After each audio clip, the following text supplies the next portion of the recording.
Tonight we're going to talk a few special issues. So we're going to start with something that you could definitely add as your extra analysis in here, which is on surprise bills. I'm trying to find them. Yeah, surprise bills, I think I put under complexity and price transparency. Surprise bills, you definitely want to talk about this one. One thing you could do with this one is update it. Biden had a bill. So Biden bill on surprise, I'm gonna say healthcare bills, bill on bills. The No Surprises Act, I don't have it in our notes. I might talk about it a little bit, but if you want to do that extra that 5 points, it can be something as simple as just what did this bill say? How effective has it been? You just add a couple of paragraphs on that, and you can get your full credit for that. You're going to see how critical this is. These surprise bills are really, really quite disastrous for some families.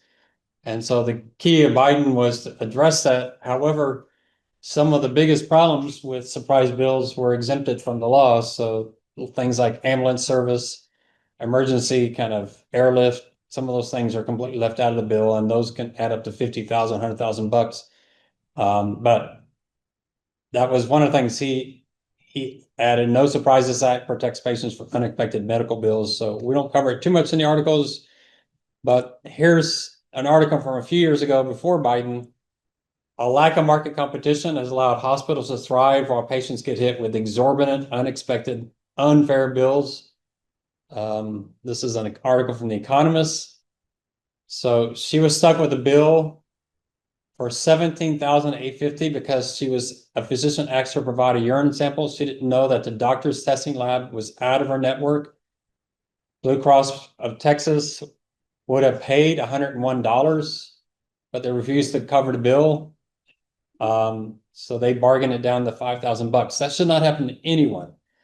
This is very frustrating for people that I have insurance, so I'm covered.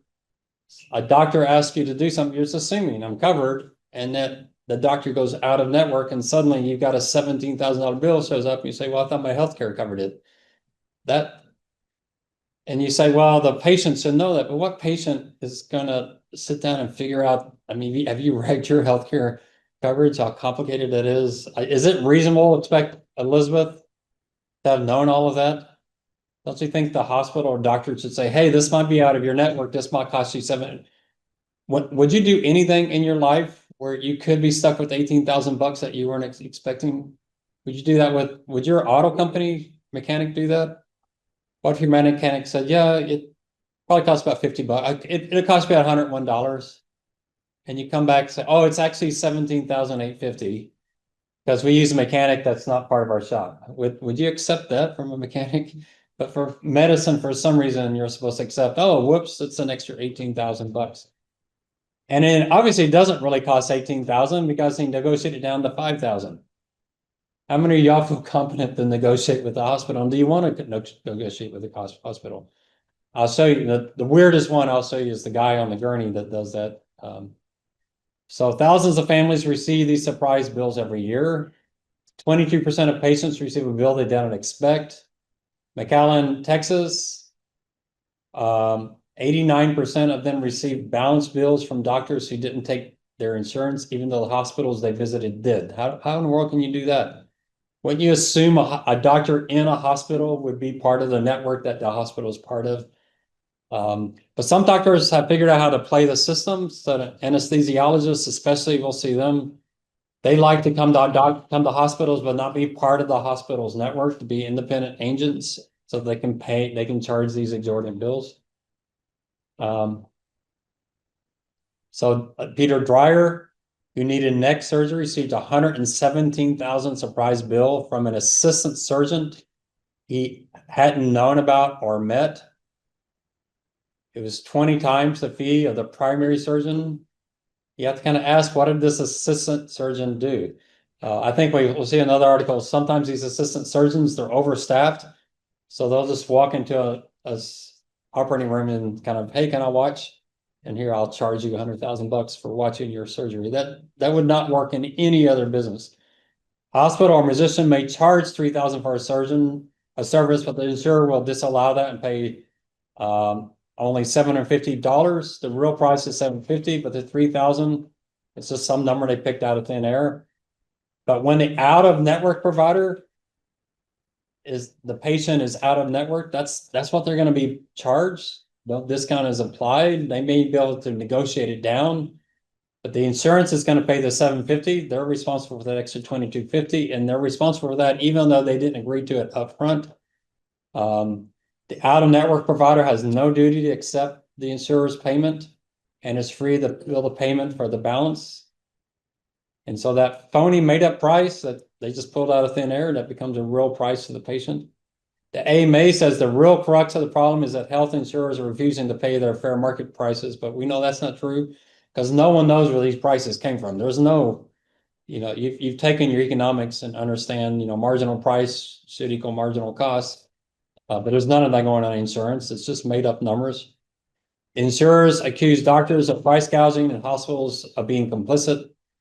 So everybody's pointing fingers at everybody else, but it's the patient that ends up with the stress. Other hospitals seem to have gone out of the way to create opportunities for surprise bills. Many hospitals have no in-network, that's what I talk about, anesthesiologists. After having her thumb operated on, Elena was balance billed for $6,300. The thumb is an awfully small part of the body, but $6,000. You probably had parts of your car worked on that are, 1,000 times the size of a thumb, may cost you $1,000. It's kind of crazy. To make matters worse, these doctors have gained by remaining independent. They can still collect in-network payments from insurers and extract additional dollars. So it's not that they just happen to not be in network. They're intentionally making themselves not in network so they can charge these surprise bills, and then they don't tell the patient that upfront. Seems really unethical. You get a sense of why Biden had this bill, because there's thousands of people complaining. What do you do when you're upset? You call your member of Congress and say, hey, why am I getting a $100,000 bill for something I wasn't told up front I might have to pay? It seemed perfectly reasonable. So you notice I'm not copying and pasting anything here. So y'all got that article. It started on we got a few more of these on page 32. So just pull in what I'd recommend, pull in an example or two. Give a few examples. Some of them are more strident than others. We'll see a few others that are kind of shocking, especially the ones like with the emergency transport. There's a funny one you'll see where the husband says, like, I could have just driven her to the hospital. It was just around the corner. Why didn't he spend thousands of dollars? I could have just driven her. I could have walked her there. Well, but if I had known, but if you don't know, what do you assume the insurance is paying for that? So here's a second article on that. Here's from just a few years ago. He went home in less than 3 hours. How much did you pay for 3 hours of medical care? He was charged $45,000. That's pretty good pay, $15,000 an hour. Any of y'all make $15,000? At my peak at UTSA, I wasn't making that much. So yeah, that's a lot of money. While false alarms are to be expected, such frequent charges or little any treatment suggests some hospitals see the alerts as much as money spigot. So, they have these extra charges, trauma alert fees. Hospital can charge trauma fees when a crack squad of doctors and nurses assembles after an ambulance crew says it is approaching with someone who's trauma care. That it is not that life-threatening injuries need immediate attention, and that designated trauma centers should be able to recoup the costs. So, it makes sense. You want to say, hey, we got to make sure these services are available when needed. So we're going to pay a little extra, but it looks like doctors are gaming the systems. They can be quite expensive, $50,000 per patient. And they're on top. There's just extra fees added just so you make sure the service is there when you need it. Audits are uncommon. Often the system is geared to paying claims with little or no scrutiny. Billing specialists say legal challenges are extremely rare.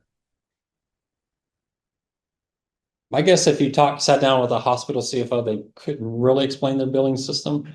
It just sounds like it's a complete random kind of event. All right. Here's a Biden bill on pharmaceuticals. So another thing you could certainly add is Biden and Trump on pharma's prescription drugs.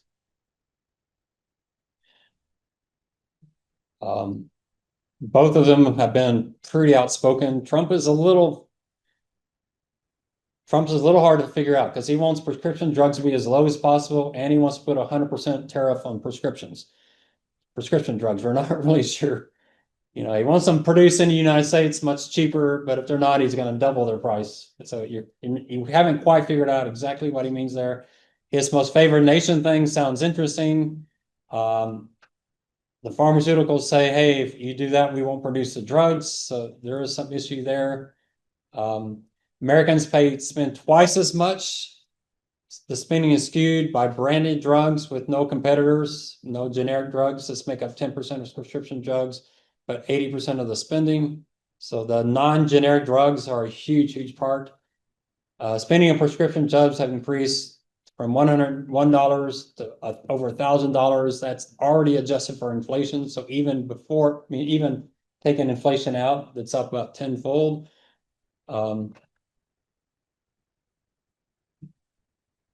So this bill had some provisions designed to bring down prices. One politically important one relates to Medicare, the public insurer, and empowered Medicare administrator to negotiate. That's a huge one. That could be your entire extra analysis right there. Medicare, in the Affordable Care Act, Medicare was prevented from negotiating prices. It's something that was a compromise to get the bill passed. That's what I was talking about. The Affordable Care Act spent $1 billion to ask what's effective, what's not effective, but it forbid the act or Medicare from negotiating prices or even deciding what could or could not be paid for. So you can research it and decide what we should be paying for, but you're not allowed to use that when you're spending taxpayer money. So Biden has tried it. He tried to adjust that by giving Medicare some power to negotiate prices. So what does the UK, what does Europe do? The US, our advantage of paying so much is we get drugs first. We get experimental drugs that other countries don't have. And other countries, they just don't pay for the drug unless it's proven to work. So in the US, you get the drug, your insurance pays for it. Experimental, it may only help 5% of the people. Your healthcare will pay for 100% of the people to take it, just in case you're in that 5%. In the UK, they say no. Until we're sure this thing is effective, we're not going to spend all this money on something that may or may not help you. So there isn't a benefit to what we're paying. We are getting first dibs. We are getting the drugs first. We're getting to use them, even though they may not be effective, just out of the chance they might be. Other countries don't do that.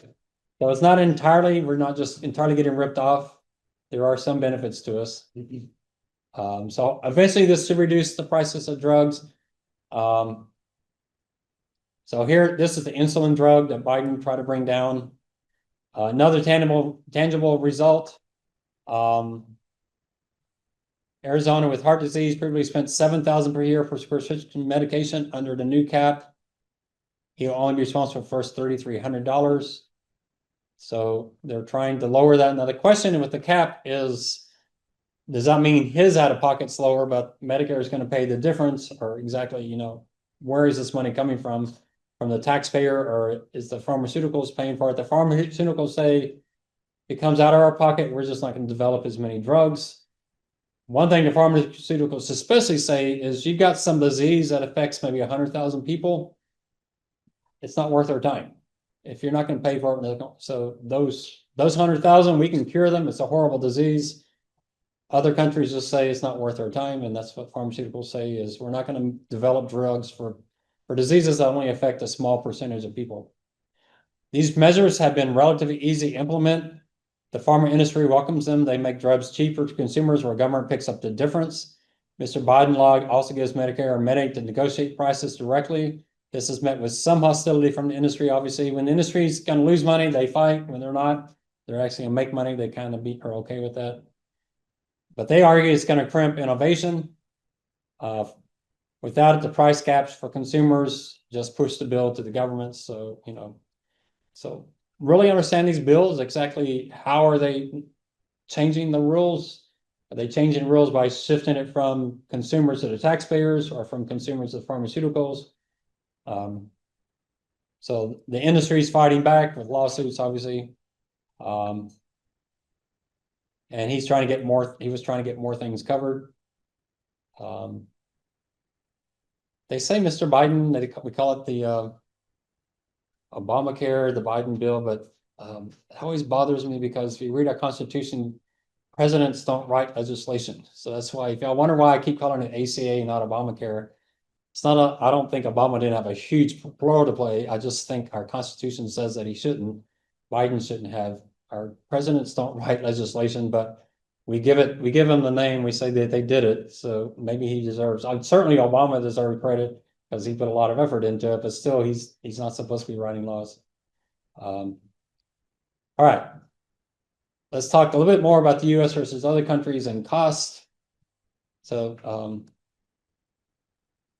this one, I'm not sure where to put the pharma in there.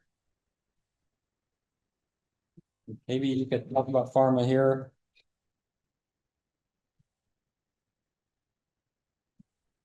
It probably could fit in a few places. You could see this rubric could really get out of hand. It really already is out of hand. Okay.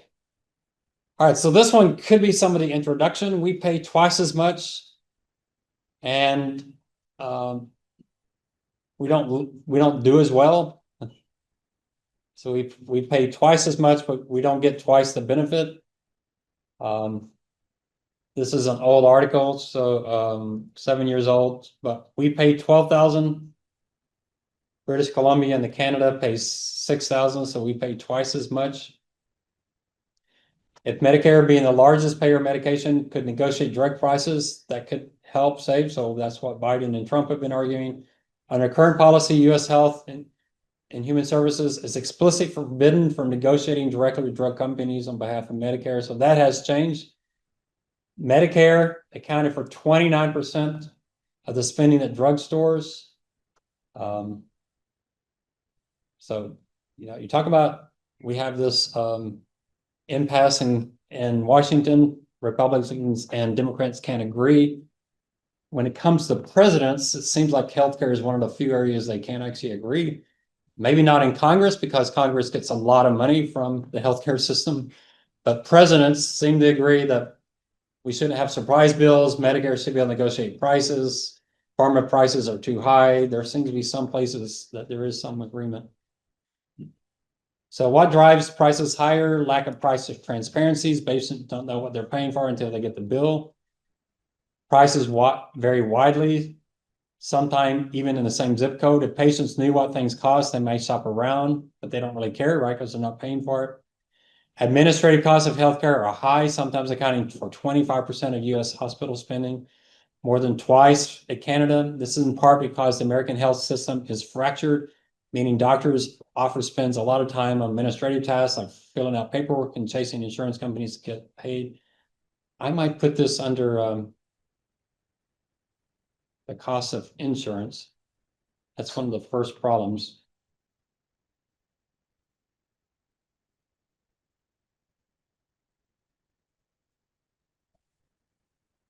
Inefficiency of the insurance model.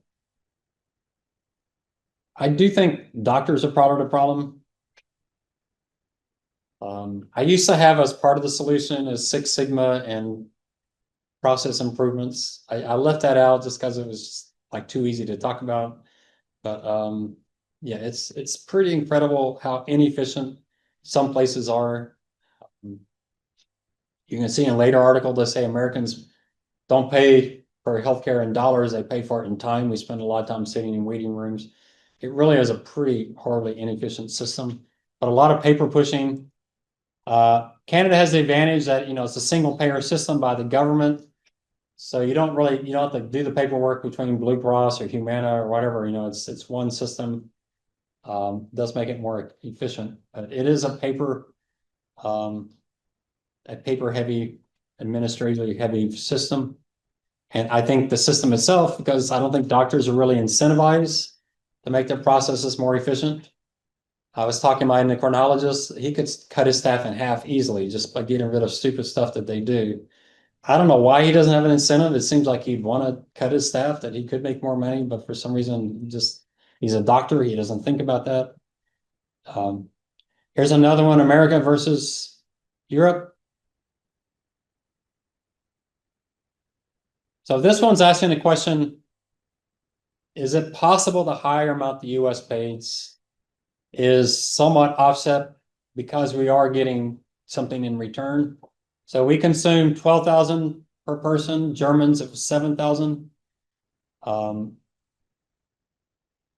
What does being healthy even mean? While Americans' prices are higher, the gap is not big enough to account for the difference in healthcare care consumption. So it's not just the cost is higher. We do actually consume more services. Part of the argument there, I don't know if y'all been watching some of these numbers, as much TikTok as a saying of how upset your generation is, that y'all all feel really, really poor and can't afford anything. The US is wealth versus Canada and Europe has been expanding quite dramatically. So American youth, you also be comparing yourself to Europeans and Canadians because we are still much, much better off.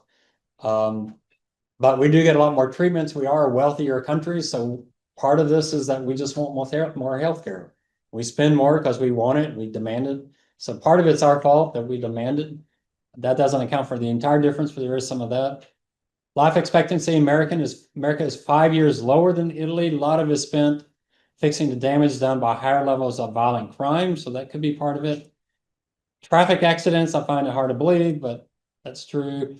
Obesity is an issue in the US, but it's an issue in Europe as well. By removing from the calculation finance, health, public administration, defense spending, the gap between America and Germany drops from $11 to just $4. So there's a lot of differences.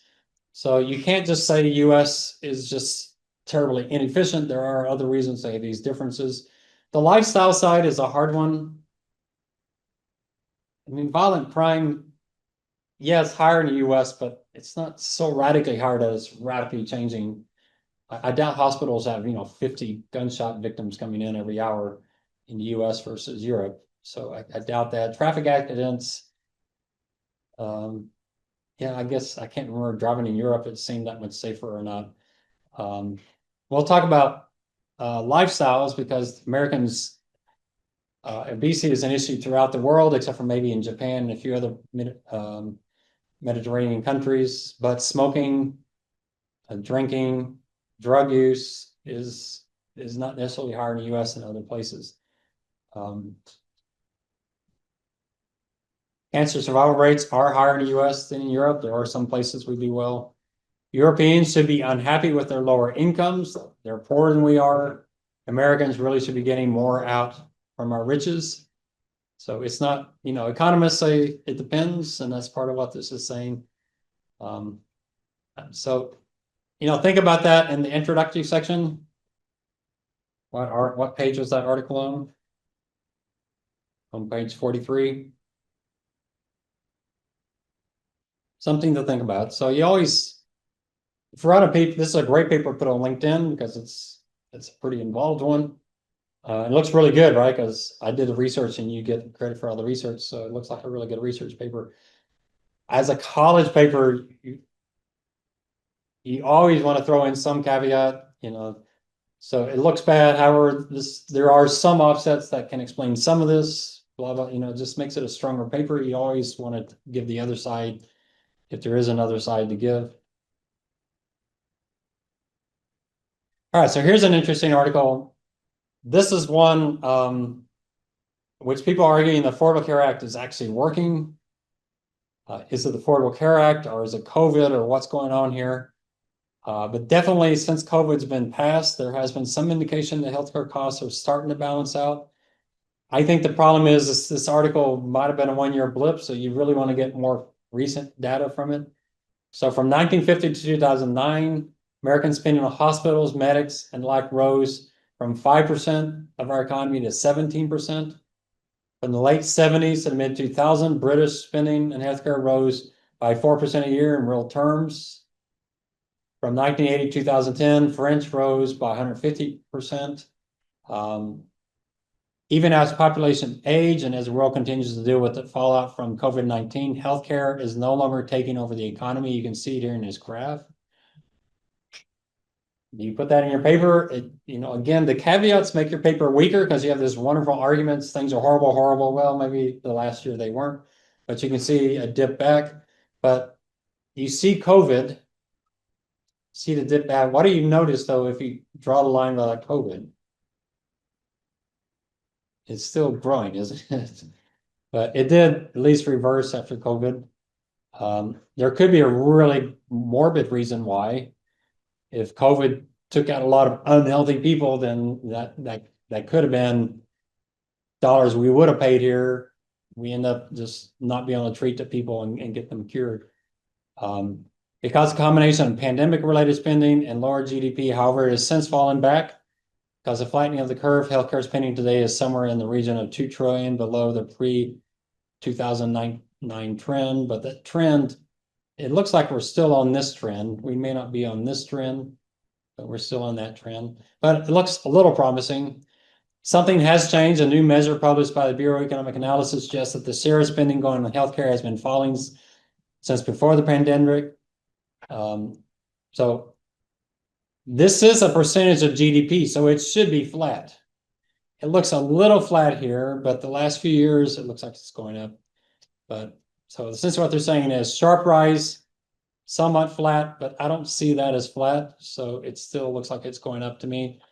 A widespread slowdown has never happened before. It has not even come close to happening.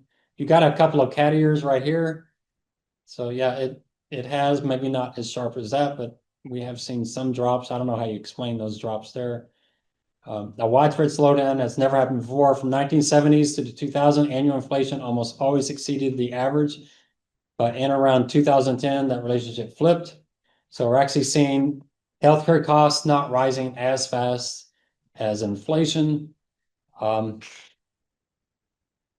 We know inflation jumped in 2022, so it's really hard to look at that graph and say something radical has changed. So yeah, but you can definitely see before 2010, you can definitely see the healthcare line is much higher than the blue line. Now, it's something that came out of the 80s. In the 80s, we saw prices of everything drop dramatically, but healthcare never dropped nearly as dramatic.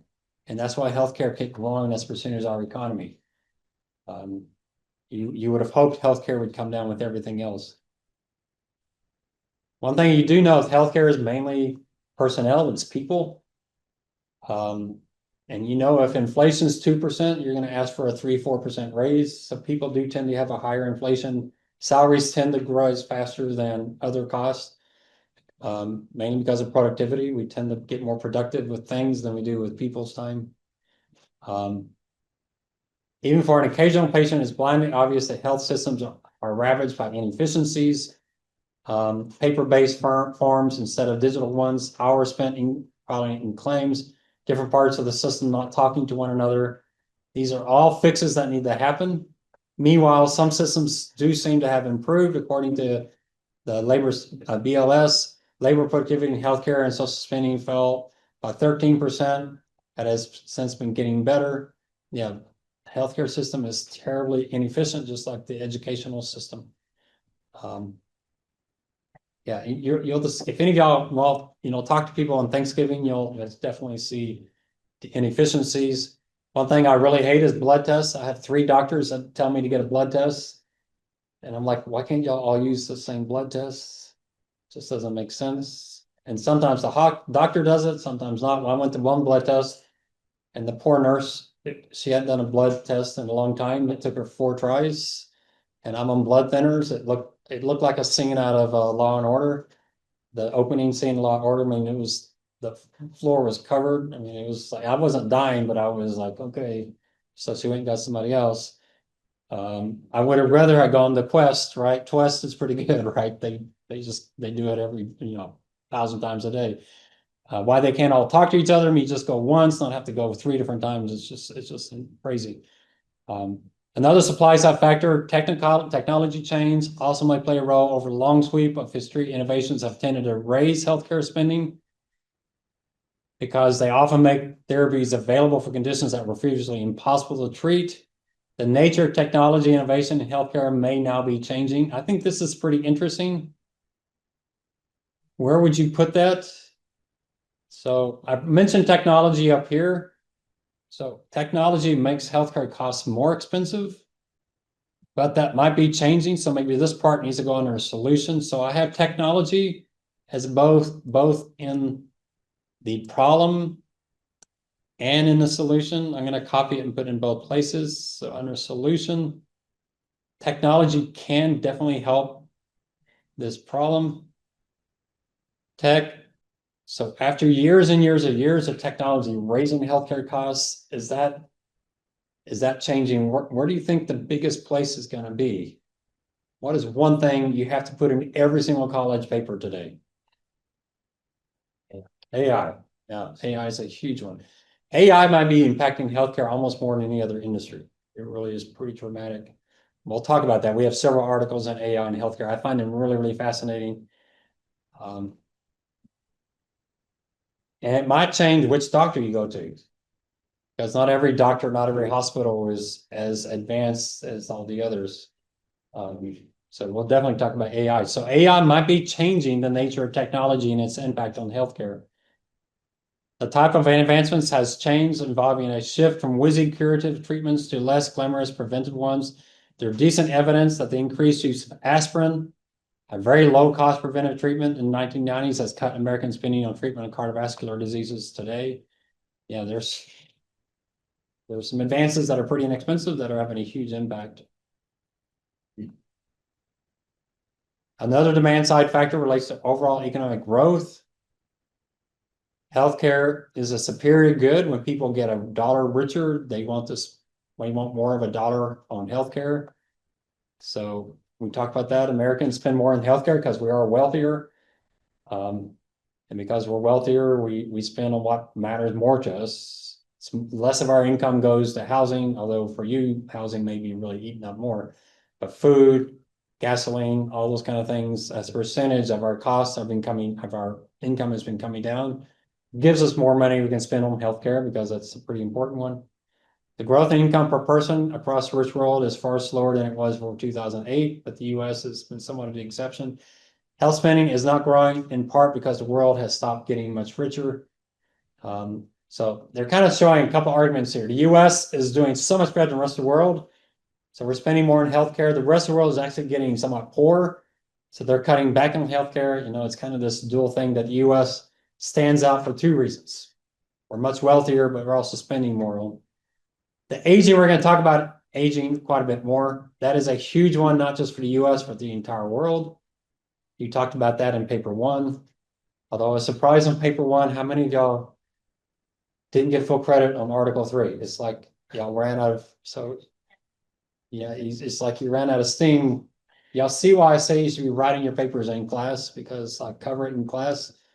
But I know students that's like la la la la la la. The paper's not due tomorrow, so I don't really care. And then suddenly you got a paper due, and you got to do the entire paper in 4 hours, and you could have gotten 80% of it written during class. So I don't know. Maybe your other classes, class time is a waste of time. But my class, boy, you can get a lot done in my class, and not have to do it outside of class. So, all right. Overdiagnosis, a lot of overdiagnosis you're definitely going to get from the movie. I love that movie, even as old as it is.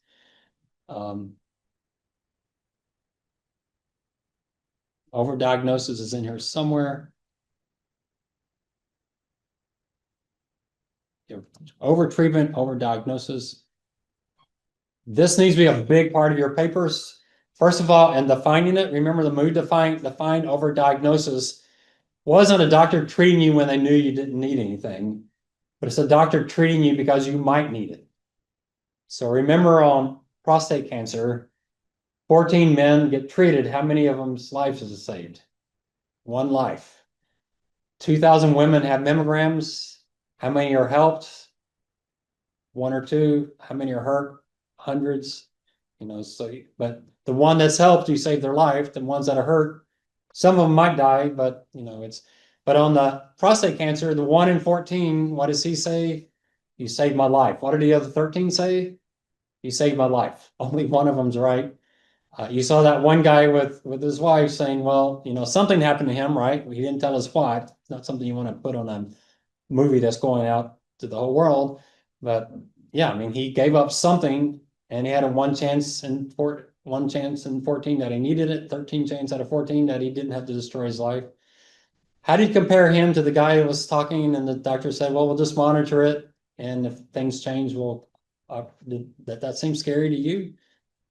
And I think one thing, and I saw this, a guy at my church, he was going to build our new building for us almost for free, but he had prostate cancer and he decided to wait. He ended up dying from prostate cancer a year later. But does that mean he should have gotten the surgery? What a lot of doctors will tell you, if you're like in his case, he probably would have died anyway if he'd gotten the surgery because he had a special case that just spread so fast. The surgery probably would not. It might have, there's a chance, but there's a good chance even with the surgery, it wouldn't have saved him. So it's tough. It's a tough decision.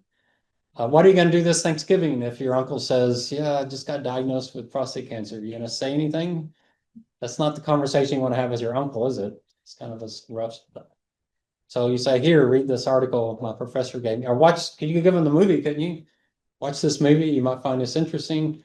If I were watching that movie, I might call the doctor. I like that last doctor at the end. She seemed to be the one who really I'd want to talk to, right? A statistician, she sounded like an actuary to me. I'd love to call her and say, hey, should I have this prostate cancer? Where should I go? What should I do? That's the kind of person you want to talk to. So maybe that's what you do. Give them that lady's name and number. She's probably retired by now. All right, so we got quite a bit here. So you need to put quite a bit here. So you want to define and give examples. And remember the movie. There's a lot in the movie. So what did the movie do? The movie gave us prostate cancer, breast cancer, oh, I can't spell it. Cesarean section, birthing. How do you spell cesarean? C-section, there you go. That was over diagnosis. Now the end of life one doesn't go, that goes under the end of life. So I won't put there. Y'all remember any others? It's like, oh yeah, stents. Yeah, I can tell you what, after watching that movie and reading some articles and watching quite a few TikToks, I've heard so many doctors say there's no way I would have a stent put in. And like, okay, you know better than I. If you hear a financial person who has a CFA say, I would never buy that security, it kind of would make you think, okay, well, wait a minute, maybe I shouldn't be buying that. When a doctor says that, yeah, I thought that was interesting in a movie. There's things we do to our patients that we would never have done to ourselves. That's pretty telling. Any others you can remember? Quite a bit to work with there. Pick one or two of them and give some examples. That makes your paper much stronger. And in the solution, closely related to this is under study effectiveness of treatments. You need to talk somewhere about evidence-based medicine. That's why I like that quote from the end of the movie. It's not irrational to stop treating people for stuff we know won't help them. It's not irrational to stop doing stuff to people that actually hurts them. What did she call it? It's rational. That's the rational thing. That's evidence-based medicine. You could probably Google evidence-based medicine and all kinds of websites will come up. NIH, all kinds of stuff, videos on evidence-based medicine. That could be your 5 points right there. That whole concept is pretty a mess. whose responsibility is that? I think we as the patients. So in my surgery, I'll tell you, my surgery is before I was thinking about this, it was several years ago. But my ENT said I might have thyroid cancer. And he couldn't really tell, so he did a biopsy. So I said, well, the biopsy will tell me. I get biopsy, and he says, no, we did the biopsy. It was indeterminate. I go, wow, that's strange. That must be rare. I've since read that the overwhelming majority of biopsies on thyroid cancer are indeterminate. What did he know when he sent me to that? That was going to be indeterminate. And then he said, okay, well, what we'll do, we'll take the left side out first. We'll see if it's cancer. And then the next day we'll take the right side out. So guess what they did? They took the left side out. They tested it. He didn't come by to see me. He called me on the phone and says, it's cancer. We're going to operate on you tomorrow. That way he could have walked down here. What do you think he knew before he took the left side out? What was the probability I was going to have surgery on 2 days so he could charge twice as much? 98.798%. Yeah, I mean, he knew. Everything I know now, it seems like the entire thing seems fraudulent to me. It really makes me mad to think about it. So what question will I ask him? And this is what I want you to think about. If you have someone doing prostate cancer, thyroid cancer, I'm going to show you on thyroid. They said prostate was the poster child of overdiagnosis. I think actually thyroid cancer might be the poster child. But I should have asked them, based on what we know now, what is the probability I die early thyroid cancer? What's that probability? What would he say on that? I think he's going to say, I don't know. He might say pretty low, but I think he's going to say, I don't know. You remember, I mean, wasn't it incredible what they said in the movie? We have no data. We don't know. What is probability I die in surgery, right? He's cutting my neck open. That's got to be a little bit dangerous. What is probably I get an infection that kills me? What's the third leading cause of death in the United States? Medical mistakes. I did ask him if he washed his hands before the surgery. What is probability I die early of cancer from radiation treatment after surgery? How dangerous was that? I got this radiation. The only people that could come into my room had to wear hazmat suits. What does it tell you when they give you something that the people outside of your body have to wear hazmat? Do you think that's doing any damage to your body? Probably so. I wasn't allowed to go shopping just in case there was any pregnant women in the HEV. You know, I live alone, so, you know, this was before DoorDash. So it was like, you know, I got to eat something. I could wear a sign, warning, warning. That seems pretty dangerous. That's a pregnant woman within 10 feet of me could get really, really damaged. So that's pretty high. Can I make a decision on surgery if I can't get those questions answered? Is it possible the surgery is more dangerous than the cancer?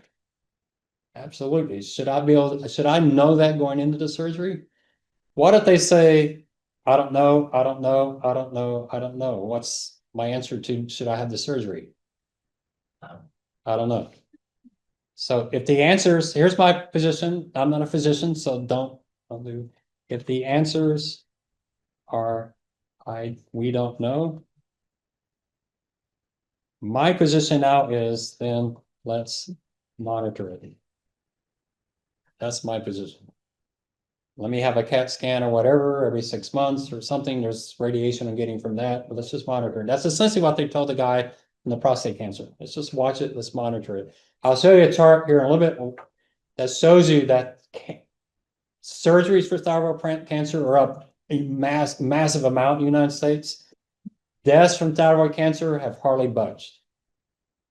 So how effective are the surgeries? Almost no impact. That gives you a lot of information right there that it's not doing anything, right? So this is what I mean by evidence-based medicine, I still have an answer to every single one of it. If the answer here is 1.2%, and I don't know what these numbers are, what if this is 0.1%? What if this is 0.2%? What if this is 1.3%?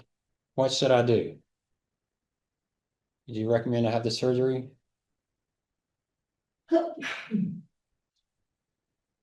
This gives me a 1.6% chance of dying early versus a 1.2% chance of dying early. Oh, why bother? But what's the real answer? We don't know. So here's my answer. What does the doctor say? Isn't that the doctor's answer?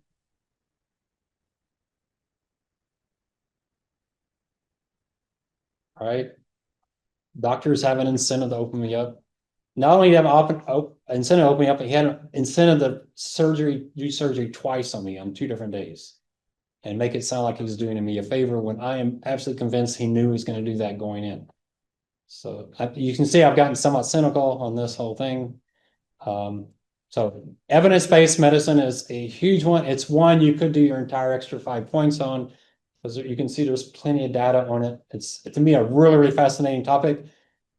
That's why I say at Thanksgiving, if you hear mammograms, PSAs, thyroid cancer, you're hearing those kind of things, say, hey, you need some evidence-based medicine. Make sure you're talking to a doctor that is basing everything on evidence, not based on, make sure they don't have an incentive to do something that's in their best interest that may not be in your best interest. So evidence might be used to limit care remains heretical in the United States. We say you can't do that. About 1/3 of that spending is waste. I love this quote. There's a lot of money. So in the rubric, very early on, sorry, I'm jumping around, but one of the top problems is waste and fraud.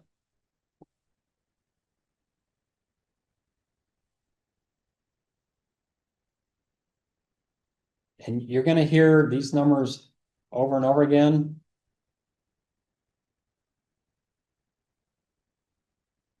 A 1/3 is at the low end. We're going to read the last book we're going to look at. It's going to say anywhere from 1/3 to 1/2 of Medicare spending is waste. And by waste, what they mean,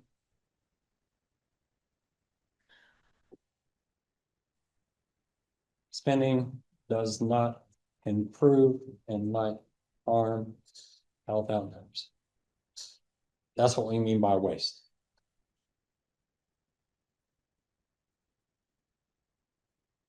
So essentially what they say, you could cut Medicare by 1/3 to 1/2, and our senior citizens would be in the exact same health overall as they are right now. Of course, you got to cut the waste. You can't cut the good. So you have to be able to distinguish between waste. This waste is not the same as overdiagnosis. This is true waste where we're doing things that evidence says this is not valuable. So I'm not talking about the 14 versus the 1 and the 13 versus the 1. I'm talking true waste here.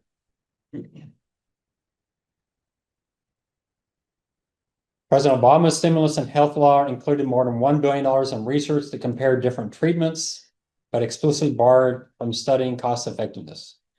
So the Affordable Care Act said, hey, we're going to spend $1 billion to see what works, but evidence-based medicine is illegal. You cannot actually put that into what's treated. Obviously in the UK, that's central to what they do, is everything's evidence-based.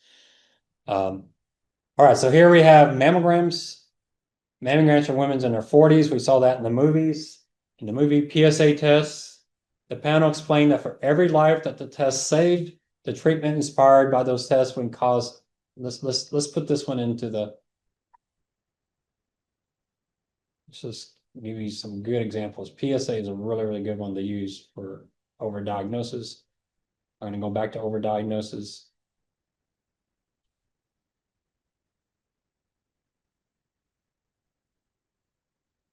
I'd suggest pick at least 2 of them.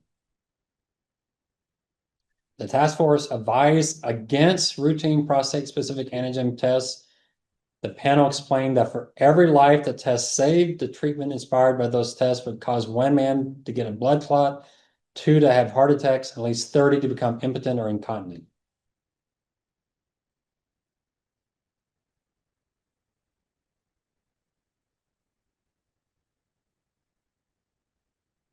Doesn't say these 3 will die, but probably at least one of those people will, come close to dying, if not dying. I have a blood clot. You can definitely live with a blood clot. I think mine's caused by all my cycling. I ride my bike too much, but you can definitely live with that. But heart attacks, that sounds a little bit more serious. What do politicians do when they say don't do mammograms from women in their 40s, don't do PSA tests? They call them, heard this on the movie. They call them death panels. During the Clinton years, when Clinton was proposing his healthcare bill, the Republicans ran commercials where they had grandma in the wheelchair and they were pushing her off the side of a cliff. That's what they said that Clinton's bill was doing. Both sides do this. Anything you say, the other side's going to exaggerate it, and that's one thing.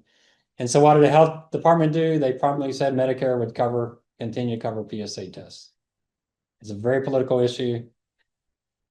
You're going to kill people if you don't do the tests. Yeah, you're going to kill people if you do the tests. So yeah, let's pick which you're going to kill. Yeah, we hate evidence. Why? Because the word cancer is so emotionally charged. How can you tell me I have cancer and you're just going to watch it? Well, it's kind of not all cancers are the same. What we call cancer maybe shouldn't be called cancer at all. And US has actually done a really good job at dealing with cancer. We're actually ahead of the world on that. Cancers are heterogeneous and can follow multiple paths, not all of which progress to metastasis and death. New technology is increasingly able to find these abnormalities. So a lot of them are not that dangerous, but our tests are finding more and more of them. And the ones they're finding now that they weren't finding before are more likely to be the lower risk ones. Our inclinations are to act even when the remedy turns out to be far worse, more harmful than the disease. I like this under overdiagnosis.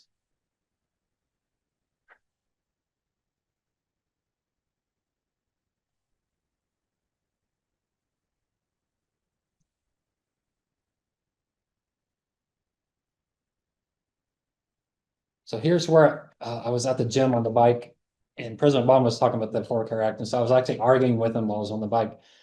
But it was when he argued doctor checkups should be free, should be completely free. You're going to force health insurers. Well, what's one issue with that? Encouraging people go to the doctor does what? Encourages doctors to find more stuff. So that's kind of the downside. With young people, it doesn't matter because I can find anything. I think we talked about before. You have a healthy 22-year-old going to the doctor. They're not going to do major tests. Yeah, that person could have some aneurysm or some major heart valve, something that could kill them. You hear about 20-year-olds dying on the basketball court, really healthy ones because of some strange heart disease, but that checkup is not going to find that. And so I thought, what a waste of money. So the argument is that he was making, that you hear a lot, is pay me now or pay me now later. Pay for the health test now or have serious cancer later. But the problem with that argument is we're finding more unimportant stuff today, especially for people in their 60s and 70s. We're going to find something that we're going to treat that they probably are not going to die of, and they'd be better off if you didn't find it. So that's part of the issue here is technology is encouraging more overdiagnosis because it's finding more unimportant stuff. And I love this. When we find something, there's an inclination to act. Now, what did the movie talk about? These panels of doctors. That looked really expensive to me. There looked like there was a good 12 people in that room, probably all very high paid. But the result is no surgery. The result is much less expensive treatment. That meeting probably makes some sense, but that's the thought is, do we really need to act? The risk the hospitals have is that might be right 9 out of 20 times, but that 20th time when the patient dies, they're going to be suing us and they're going to be upset. Even though the other 19, we made their lives far better, and one of them might have lived because we didn't treat them. We never hear about that. We just hear about the one we said, you don't need surgery, and then they die, and then they're the ones that sue us. So it's not an easy solution there's not an easy solution for hospitals. Americans tend to be, oh, I love this phrase. This could start your entire section. Americans tend to be over-tested, over-diagnosed, and treated across a variety of conditions. I'm going to put that one first.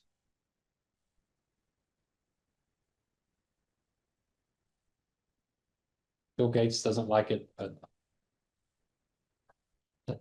trust me, those are words. Over-tested. So that was my argument with President Obama. Don't send people into the healthcare system until you fix the supply incentives of the healthcare system. As long as the healthcare system is paid to treat us, sending us in for tests and checkups is not a good solution. The over-testing leads to over-diagnosis, which leads to over-treatment in all kinds of places. Salary physicians who receive no income, you think that would fix the problem, but they do just as much overdiagnosis and overtreatment as anybody else. So there's an exaggerated perception of the benefits of the test that you saw that with the PSA. It's a real simple test to take. The question is it actually saving lives or actually harming lives? Some patients who are diagnosed with cancer do not need to be treated because the cancer is neither going to bother them. The problem is that we know no. So this is the perfect definition of overdiagnosis. This is not the definition of waste. All right. So keep those two separate. So they don't need to be treated because the cancer is not going to bother them. The problem is we don't know which is which. Of the 14 guys with the PSA test, only one of them needs a treatment, but we don't know which of the 14 needs the treatment. More than likely, the one that needs the treatment, you can save his life. Possibly there's a good chance he was going to die anyway because the cancer is so rapid. Doctors know that approximately 10% of localized lung cancer tumors and 20-30% localized breast cancers are found through screening, would never cause harm. That tumor would just stay there, never grow. The diagnosis would create anxiety. The National Cancer Institute recommended reducing frequency of some screening examinations, focusing that screening on high-risk groups and raising the requirements that would lead to biopsies on other groups. Because we do know certain groups, especially with people with family history, smokers, those kind of things, like, yeah, they need to be screened more frequently. But other people, you're probably better off not being screened at all. But, it just sounds dangerous to say, hey, don't get the test. Yeah, so this is what I was talking about. National data demonstrates significant increases in early diagnosis, but we're not seeing the decline. So that was the issue with stents. With stents, they looked at the men who get stents versus the men who don't get stents. Do the men who get stents live longer than the men who don't get stents? And they say, no, there's no difference in longevity. It's not saving lives. Why? Because the stents themselves cause medical problems that the men who don't get stents. So there's kind of a harm offset, the benefits offset by the harm in other areas. Screening for breast cancer and prostate cancer appears to detect more cancers that are potentially clinically insignificant. In contrast, colon and cervical cancer are examples of effective screening programs. So this is the chart I was talking about. If you look at thyroid, these are diagnoses.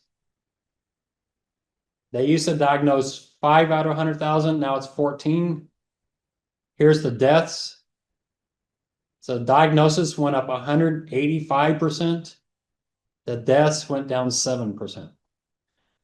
Not a huge impact.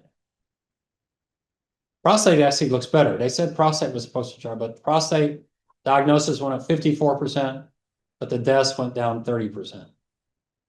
But these are really old numbers, so I'd almost want better numbers. But you'll see some examples. So pull some examples. This section, you can just read through these sections and find some articles, or even quote from the movie. The movie gives you plenty.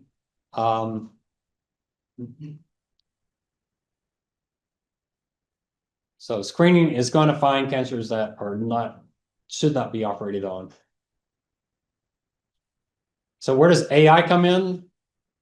AI may be the solution to that. AI might be able to solve when do the tests identify a cancer that's important, when do they don't identify a test that's important. And what's the wonderful benefit of AI is once AI figures out something, how long does it take for every doctor in the world to learn that? 3 seconds, right? But if a doctor in New York figures that out, how long does it take the whole world to figure out? He or she has to write an article, it's got to be published, people got to read it. A lot of doctors don't read, they may never see it, but if AI figures it out, the entire world suddenly knows that information. So that's the huge advantage. So AI might be a big solution to overdiagnosis. All right, here's one on PSA. If you want an example of PSA, I recommend this article. Y'all have heard of Ben Stiller. He says his life was saved by PSA tests. Do we know that for sure? There's 8% chance that's true, but we don't know for sure for certain. So you can use this article. This is on page 56 of a PSA example.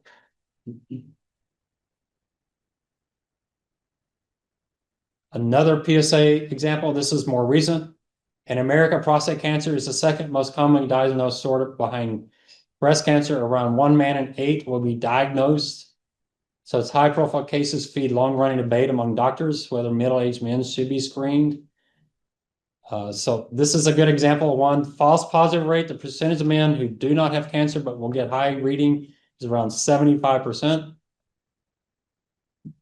The false negative rate clears men who do have the cancer is around 15%. So you can read that one for an example. Prostate cancer is a good example of this issue. What I like about this article is you watch the movie that was over 10 years old. Here's an article a decade later saying the exact same thing. So that movie is not out of date at all, as scary as that is. So that was on page 59 and 60. So it's a PSA example. Here's one on the present, antidepressants.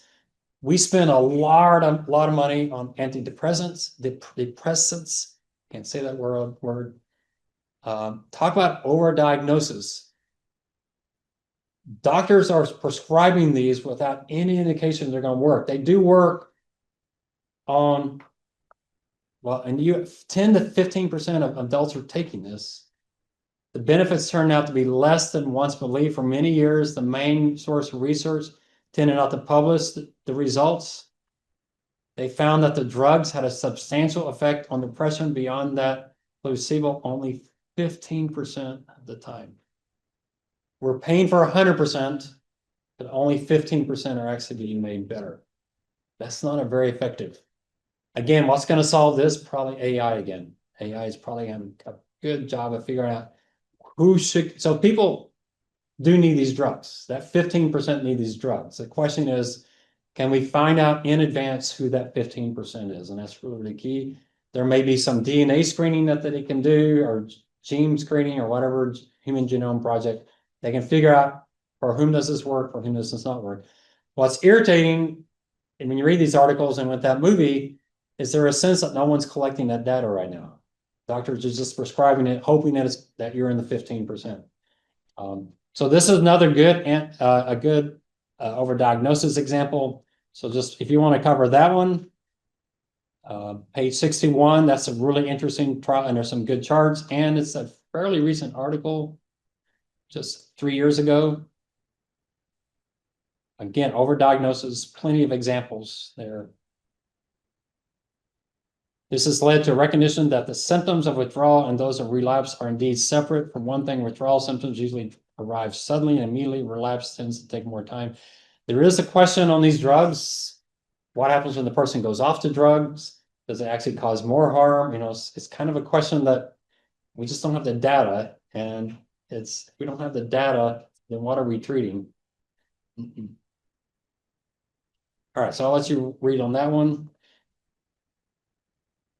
All right, so overdiagnosis should be, for most papers I give full credit, it's at least a page worth of paragraphs on overdiagnosis. So make sure it's substantial.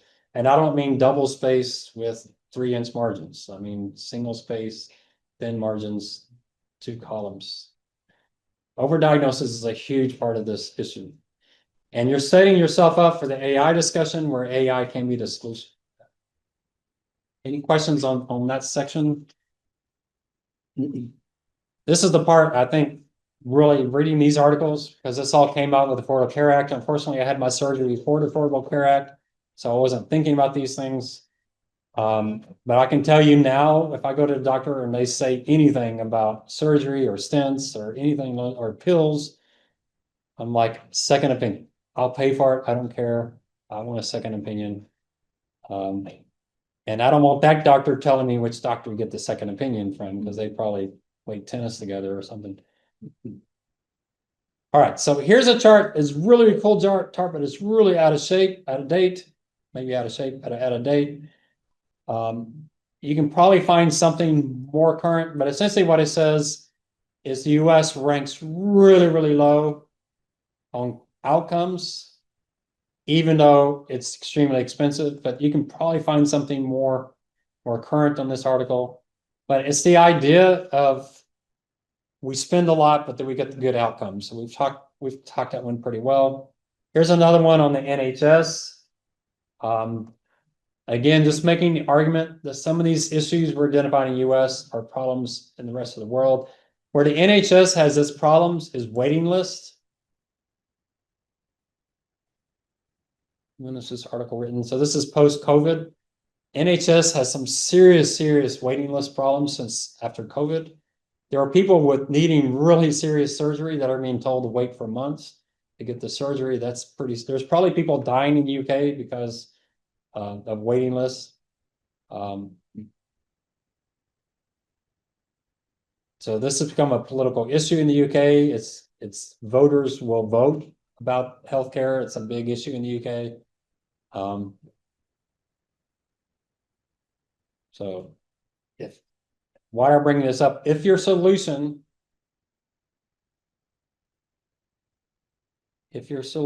is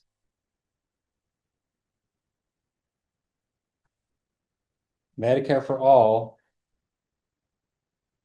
consider the serious issues in the UK, because UK is Medicare for all and government provided healthcare.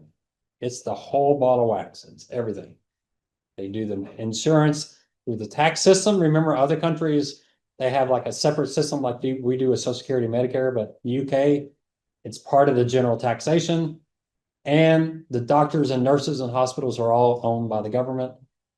And their system is really falling apart right now. It's causing them some serious problems. So I always ask, I know there's a big debate in UK, I mean, in New York City right now in the mayor's race. When someone says the private sector doesn't do it well, I want to trust the government to do it. When anybody tells me they want to trust the government to do something, I just think of my last trip to the Department of Public Safety. It's like, no, I don't really want the government to do it either. Why would the government do it better? You know, that's the argument I think you got to make. What is it about the government? Say, well, the private sector is greedy. Well, the government's greedy too. So it's not like we re-elect saints, but we put devils in charge of companies. We're all equally horrible people. So why would the government do it better? And people say, well, it gets rid of the profit incentive. Yeah, but the profit incentive encourages innovation, cost cutting, savings, productivity that the government side does. I think they offset each other, and I think the government usually does a really bad job. So if you're going to do the Medicare for all, you need to talk about the problems that even the systems that have Medicare for all are facing, and which are pretty serious systems. So I throw that article out for those people in that issue. All right, this is the issue I want to spend some time on. I'll start it tonight. I don't say I love this issue. I think because I'm an old person now, my Spanish teacher, she always laughs when I tell her I'm a hombre viejo. She says, oh, no soy viejo. No es viejo, but I am viejo, or antiguo, whatever you want to call it. But the end of life and baby boomers is a huge issue in the United States. And I want to cover this. You saw it in the movie. So I thought the movie, what did they say? The woman's, they say 4 million? She cost $4 million in 6 months. I think that's what they said, didn't they? it was hard to watch that part of the movie, especially when the guy was reading stuff to his mom. You just got a sense she really wasn't there, and she was uncomfortable. So I'm not asking was her life worth $4 million, but the question is, could you have saved 20 lives with that 4 million? 5 million, yes, for 6 months. And that was 10 years ago. How many lives could you have saved? You know, some people say you could have just cleaned up the water system in Flint, Michigan, and not only saved lives, but also saved brains from the poor kids that now have lead poisoning and are going to be cognitively impaired the rest of their life. So the movie has good, I won't say good examples, good bad examples, I guess, painful examples. But there's some articles in here I really like that are really unique. And so I think about this. My mom's in assisted living. She has dementia. Um, it's really tough. I don't think she would want to be where she is right now, but she's being treated like a queen. We're going to take really good care of her. But, you know, she's sitting in a wheelchair all day. She doesn't know who I am. To me, it's really sad. But she put a DNR, what's a DNR? Kind of do not resuscitate. She's like, and we've told the doctors, it sounds cruel, doesn't it? You want us to do whatever efforts are necessary. And we're like, no, she doesn't want that. We're going to honor her wishes. So we're going to talk about this. This may not be the topic you bring up Thanksgiving if you have anyone there over the age of 90, but it's a huge issue. So they deteriorate mentally and physically in the hospital. So this one is saying, and this is a big part of the elderly care, is hospitals versus what? Hospice. What's the other word? Palliatory. I can't spell that. I have no idea what that word is. Palliatory. See if Bill Gates knows it. Y'all know what I mean, right? Palliatory. Is it palliative here? Palliative. How do you spell that? Palliative. Palliative. All right, you don't need to spell it perfectly, but does that sound look good, Devin? Yeah. I can't even spell hospital, so. All right, so that's a good one to bring up because which one costs more? The hospitals. If palliative care if hospice care is cheaper and better and people live longer, then why are we spending all this money on the hospital side? More than half of patients over 85 leave the hospital more disabled when they arrived. A third of people over 70. That means over 85, probably better off not going. Let me give you the radical view. Not mine, but I heard it. It says over 85, it's care, not cure. And he's saying as policy. You have someone over 85, you could cure them. Like, no, over 85, we're not going to do any major surgeries. We're not going to do anything major. We're just going to make sure the person's taken care of. If they're out of pain, we're not going to cure them. That's pretty radical. All right, we'll start there. This is a pretty exciting. You can see we're going much faster, so we'll make better time. So I found this quote, I heard this quote on a video. The renowned Thomas Sowell, an economist, said, "There are no solutions, only trade-offs." I think that fits really well for healthcare. Last night, I had a only 30-minute conversation on Zoom with a former student. I'm hoping to have a much longer. I was kind of overbooked last night. He works for United Health. He works for a subsidiary of United Health, and so massive firm. I was asking him the relationship between his firm and United Health because they're actually, I mean, it's kind of an interesting conglomerate. It's really pretty confusing. So I'm going to hopefully have another hour discussion or so with him. He's in the middle of this healthcare. Really interesting. It is amazing how complicated it is. So United Health owns companies they shouldn't own. That's always bothered me because you have the insurers, the providers, all these different intermediaries, and now they're all owned by each other. But he said, no, there's a definite wall of separation between us. We're not allowed to talk to each other. We can't even be in the same cafeteria. We have to have different cafeterias on different floors. So it's interesting, but it is a complicated firm. He does healthcare. He provides healthcare to Medicare recipients, where Humana provides healthcare insurance to Medicare recipients. So they're kind of on the opposite side of the same business. And you find out real quickly, there's a lot of, I don't know if y'all know the term rent seekers. Have you ever heard that term before? The people in the system that are making a lot of money off of the system, they don't want it to change. And, there's winners and losers. There are no solutions. Did y'all learn this in economics? Pareto efficient? Anybody remember that term? There are no Pareto efficiency. So what Pareto efficiency means is someone's better off and no one's worse off. So what Thomas Sowell's saying, there is no solution like that when you're talking about the government, talking about healthcare. He wasn't talking about healthcare specifically. So it's Pareto efficient is some way that you can make an improvement where at least one person's better off and everybody else is no worse off. If you can do that, you could always implement that. That would make sense. Well, in healthcare, there's so many rent seekers. And that's what I got last night talking to Devin. I'm going to try to get him to talk to my security analysis class next semester when we talk about healthcare. And in fact, it's interesting because there's another student from this class who also works for United Health. And so I asked, do y'all know each other? And he says, yeah, we talk to each other all the time, but they're in different sides of the business.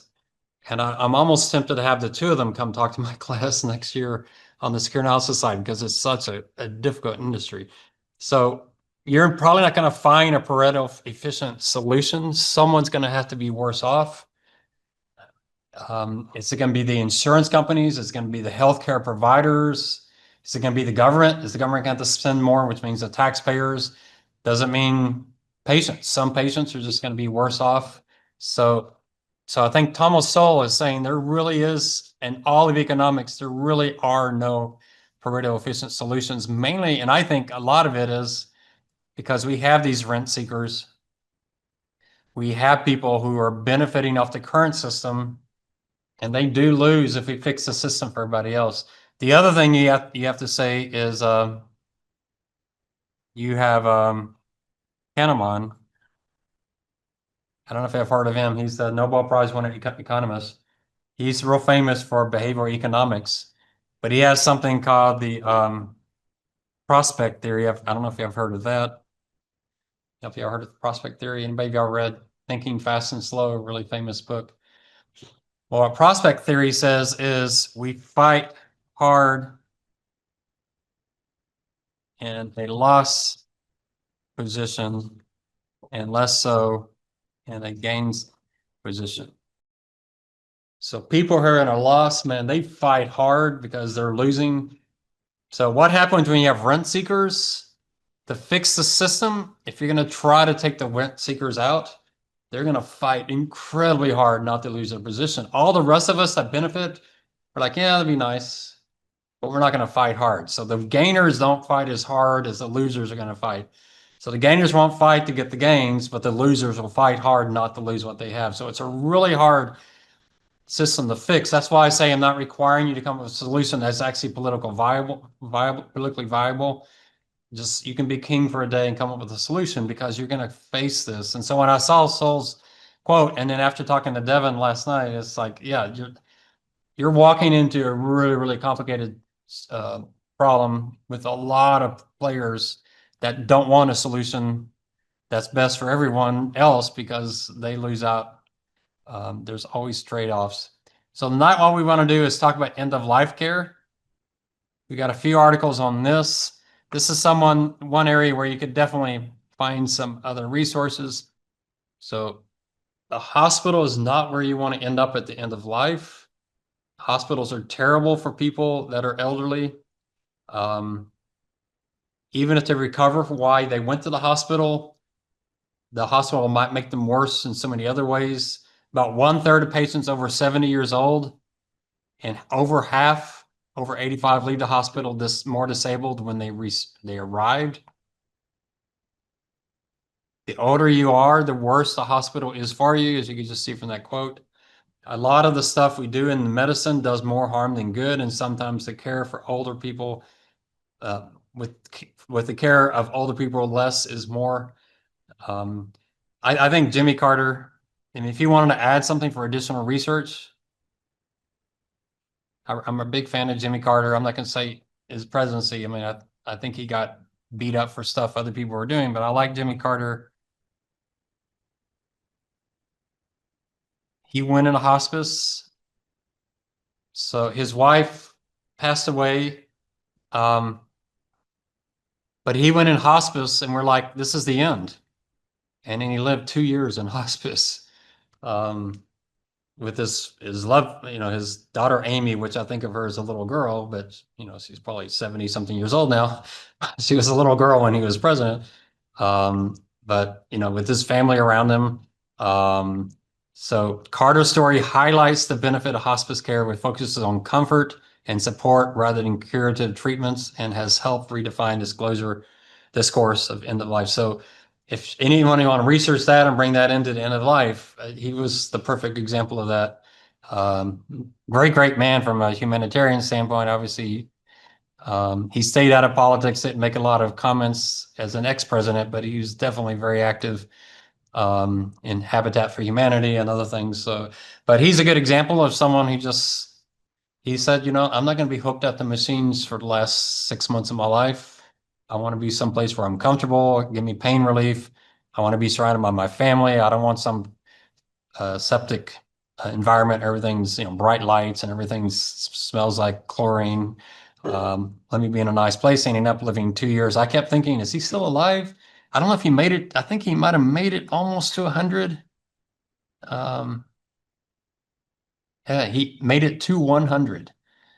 Pretty amazing. And I don't know, Rosalind, I don't know how old she died right before he did. So he died in 24, she died in 23, 27 to 23. So she made about 96. So they both lived very, very long lives. Um, so yeah, pretty amazing story. When you talk about end of life, it's just, I liked what they said in the movie. That one guy, he's like, he's going to show his family how to die well. And, he had a really positive attitude about it. That's kind of the way Jimmy Carter is. So there's one area of research which I'd actually would enjoy reading about, just the respect of the guy. Providers frequently restrict their movements by tethering on the beds with oxygen tanks. Doctors subject them to unnecessary procedures, redundant, potentially harmful medications. Caregivers, come in the middle of the night to give them tests. It's noisy. Checking vital signs at all hours of the night. It's just not a good place for someone in their 80s. So there are some people trying to fix this. You might look up some of these and see if what there are today, because this is several years ago, see if it still works. So here's a hospital has an acute care for elders, has special accommodations and a team of providers to address the unique needs of older patients. So where is it today? You could easily, Google some of these and just see.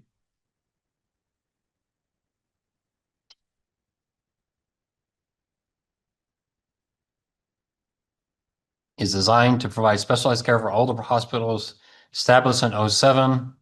So I don't know when this article was written. 16, so 9 years ago. So what are they doing today? What are they doing differently? There's certainly some areas you could look there. What you want to focus in on is the quality of the care versus the cost. So again, we're trying to get down to that final solution, which is about value, our health versus the cost. So is this approach both better value and lower cost, better value, higher cost? That's what you're looking for. They focus less on original diagnosis and more on how to get patients back home, living as independently as possible. So there isn't a solution. Bed rest is really, really bad. It sets off an explosive chain of events that are very detrimental to people's health. I'm going to put one quote in here from up above. The older you are, the worse hospitals are for you. Just this idea of sticking people in hospitals at the end of their life, it's both extremely expensive and terribly ineffective.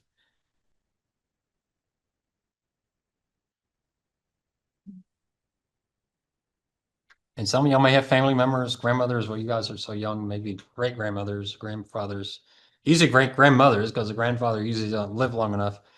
But you know, grandparents who may be in this situation, and you're watching your parents or your grandparents going through this process of what are they going to do, and you know, you try to get into that conversation, hear what they're saying. If anything, you want to hear what your parents are saying, because at some point you're going to be making that decision for them. It might be nice. When are y'all going to have that conversation with your parents? You know, do you want me to pull the plug? You want us to resuscitate? What do you want us to do? You going to have that when they're in dementia and can't communicate well? Or are you going to have that? Probably now is not a good time to do it. They're going to be like, what are you after your inheritance? What's going on? But and at some point in your life, you're going to have that conversation. How hospitals handle the old and very old is a pressing problem. Elderly patients are a growing clientele for hospitals, a trend that only accelerate. I'm going to put that. You'll notice there's two things here together on end of life care. It's end of life care and the fact that we have a whole lot more of them. I don't know if I give you quotes on baby boomers. You could actually use some stuff from the first paper, Article 3 gave you some on that. Just data on the baby boomers. That's pretty easy. Just, you know, just find the chart.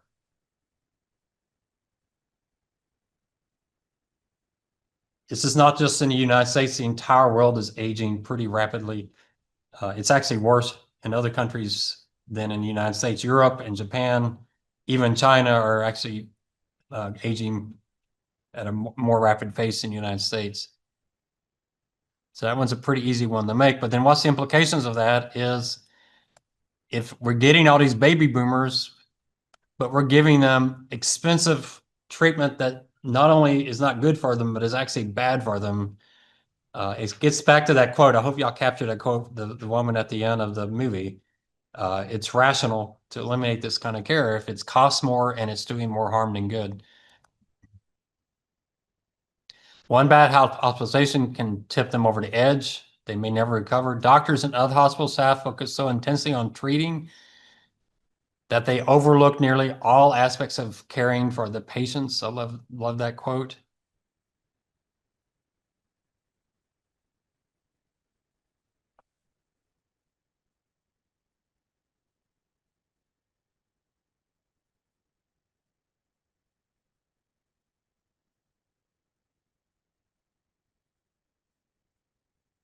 Hospitals face few consequences if elderly patients become more impaired.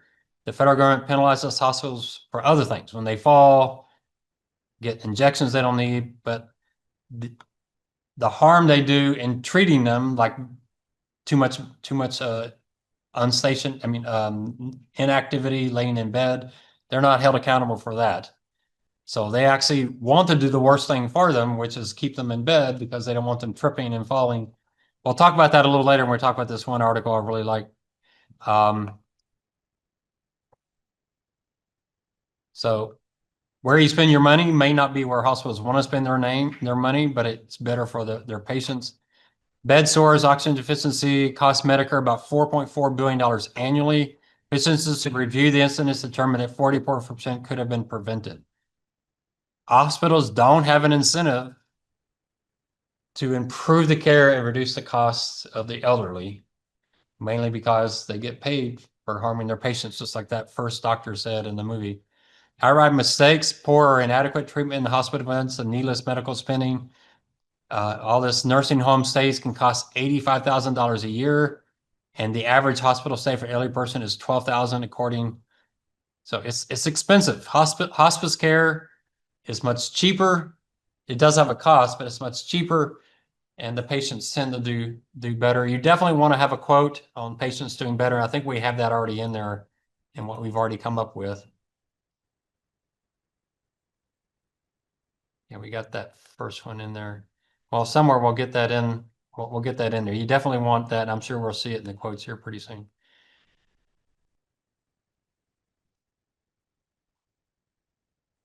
Okay, this is healthcare fraud. We're gonna get back to the aged. There's a great article, and I don't know why it's not in this section, so we'll have to get back to it.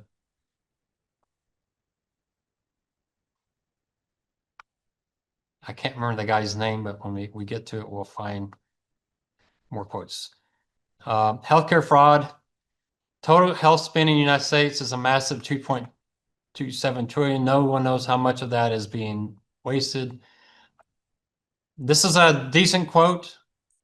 The HHS says if they spend $1 on fraud, they can recover $8. You might put that under fraud.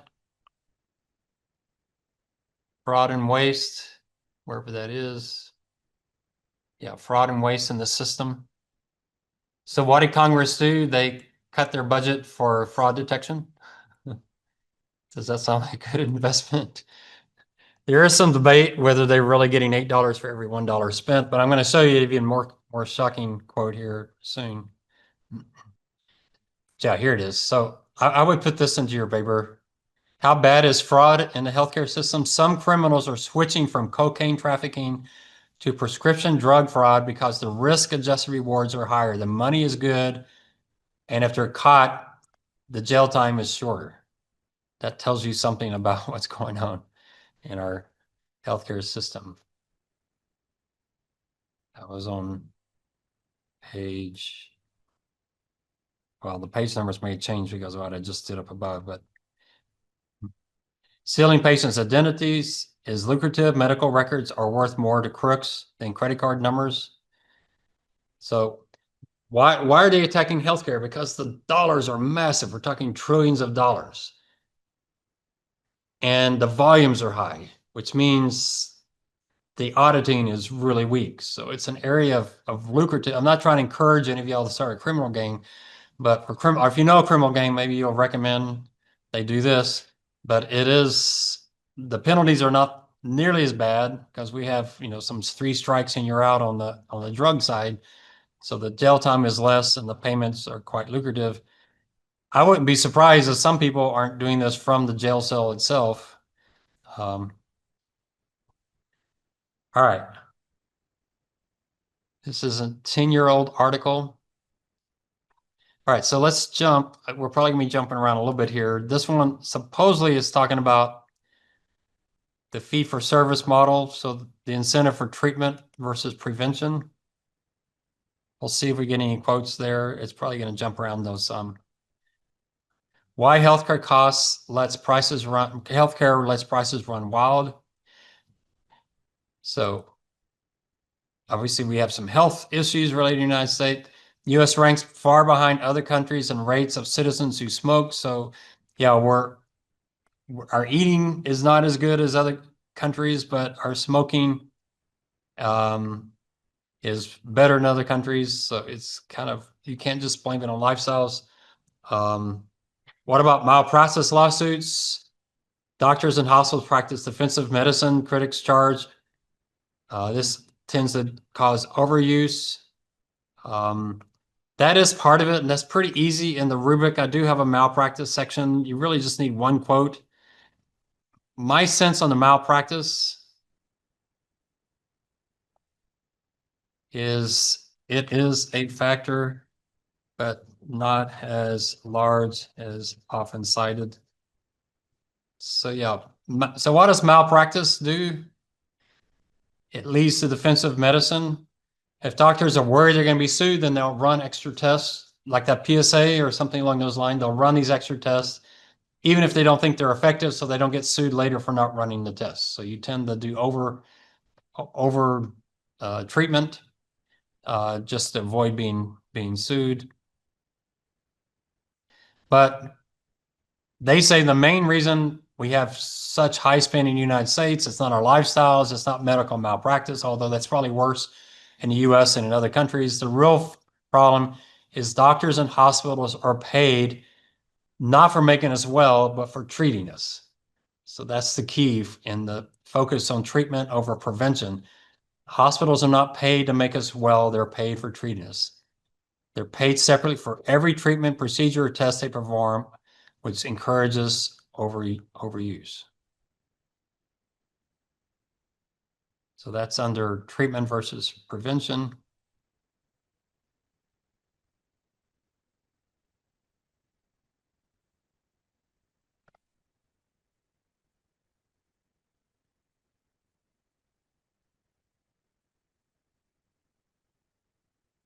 Central reason U.S. health spending is so high is that hospitals and doctors charge more for their services, and there's little transparency. There is no uniformity to the system in which public and private insurers have separate, unrelated contracts with hospitals and doctors. The result is a tangled, confusing, and largely secretive collection of forces driving healthcare prices higher and higher.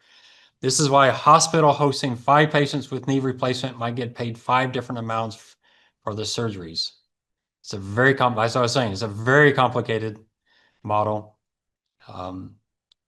So the 2 students I have that work for United Health, they're both in data analytics. So I'm asking them, what data analytics are you doing? Is it analytics to see the impact on the patient, or is it the profitability of the hospital? You know, what are you looking at in the numbers? And they're, you know, the one student said, yeah, I'll talk to your class if it's not on film. Because, you know, these are very, very sensitive topics. So he said, I can talk for myself, but I can't talk for my employer. So yeah, I mean, they're running data analytics for whose benefit. So here's a very recent article, just a couple years ago. The country spends about 4.3 trillion a year on keeping citizens in good nick. I don't know what that means. I think this is a British article. Y'all know what good nick is? Use that this week talking to someone and see how they react. Hey, let's go running. I want to keep us in good nick and see what they say. Anybody know what that means? The Brits, they have their own little sayings. That is equivalent to 17. We've used 16% of GDP, but 17%, twice as much as the average of other countries. You could use this quote in the introductory section. And yet American adults live shorter lives and American infants die more often than in similarly affluent places. Pharmaceutical firms and hospitals attract much of the public ire for inflated costs. Much less attention is paid to small number of middlemen extract far bigger risks. So this article says one thing we haven't talked about yet is the middleman. A lot of that relates to the pharmaceutical side, but there are middlemen who are making their own profits. They're adding to the costs. Over the past decade, these firms have quietly increased their presence. They do not make drugs. They don't treat patients. They are the intermediaries, the insurers, chemists, drug distributors, pharmaceutical benefit managers, sitting between patients and their treatments. The combined revenue of these middlemen equated to 45% of our healthcare bill, up from 25% in 2013. Big Health accounts for 8 of the top 25 companies by revenue in SP 500. So we have a lot of extra costs. This could almost go under the inefficiency of the health insurance model. I think I'm going to copy that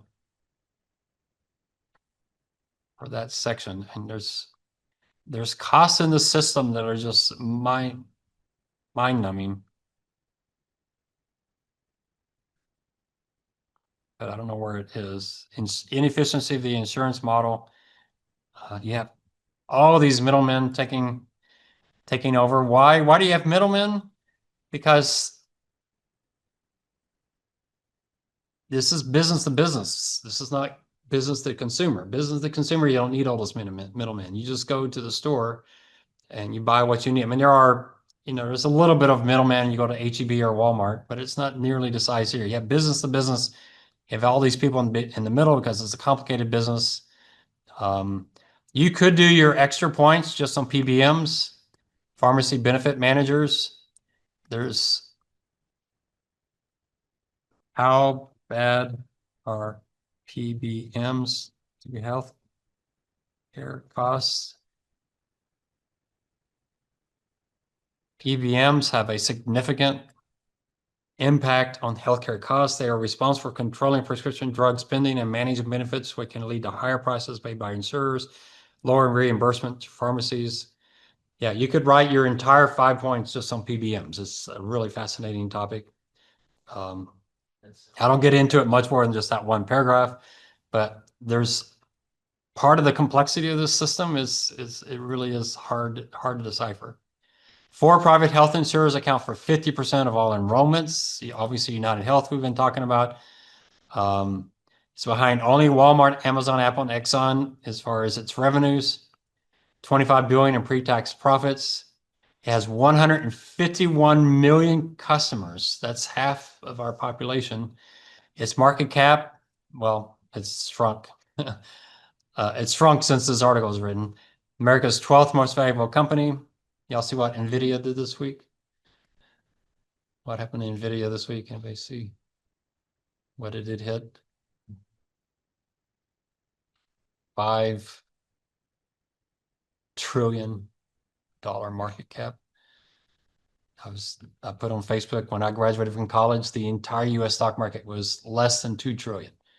Today, NVIDIA is larger than the entire stock market was when I graduated. Can you even, that seems pretty wild. So, yeah, it's a $500 billion company. That's pretty large. It's 1/10 the size of NVIDIA, and it's shrunk quite a bit since then. So this is a huge industry. Affordable Care Act limited the profits of health insurers. That's that 20% we talked about. So if you pay $100 in insurance premiums, they've got to spend $80 on care to you, which means every time you use insurance, it's going to raise your cost 25%. If you paid it for yourself directly, it costs you $80. With the insurance, it's going to be $100. So it raises costs 25%. But it doesn't do any, that's just restricts the insurers, doesn't impact what physicians and hospitals can charge. The strategy channels revenue from profit capped insurance business to uncapped subsidiaries. So some people are somewhat arguing that Affordable Care Act, by putting the cap, essentially what it did is the industry said, well, we're an insurer, we're capped at 80% or 20%. Let's just buy a bunch of subsidiaries that aren't insurers, that aren't capped, and we'll just funnel all our profits through them. We'll get around the system that way. You know, if the 80% is what they pay the doctors, and doctors have no cap, what do? You buy a doctor's practice as an insurer, you make just as much money by paying them, and it's part of your 80%. That's what I was trying to get out of Devin that he didn't want to talk about because it's really, really sensitive. That's why he's talking about there's a wall between us. That doesn't go on.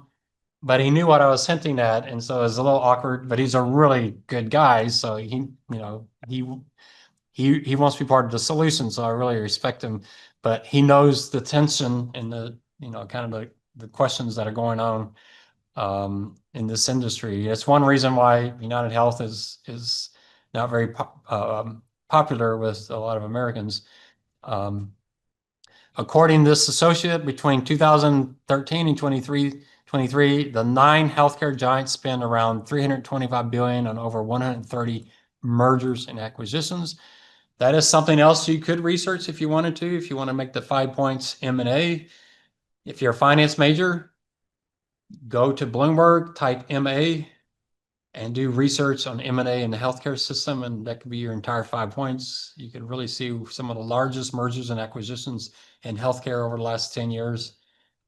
It would be there. It's a really pretty good site. Kaiser, remember Kaiser Permanente was one of the ones listed as one of the good guys. So historically, it's been held as a role model for efficient, high-quality healthcare. Its business, 39 hospitals, 24,000 doctors, is highly integrated. We'll talk about that more when we talk about Porter, with Kaiser's insurance plans covering members' treatments at its hospitals and clinic. Yet vertical integration can have adverse side effects. So that's vertical integration. That's what we've been talking about with United Health. You have health insurance, you have the PBMs, you have the healthcare providers, you have the pharmacies, you have all these different groups. Does that vertical integration, does it make the system better or worse? Many studies have found that after hospitals acquire physician practices, prices increase, but quality care does not. A healthcare company that controls many aspects of care could raise prices for rivals wishing to access its network. Some also worry about physicians being nudged toward offering the cheapest treatment to patients, lowering the quality of care. So I have a problem with it because of the complexity.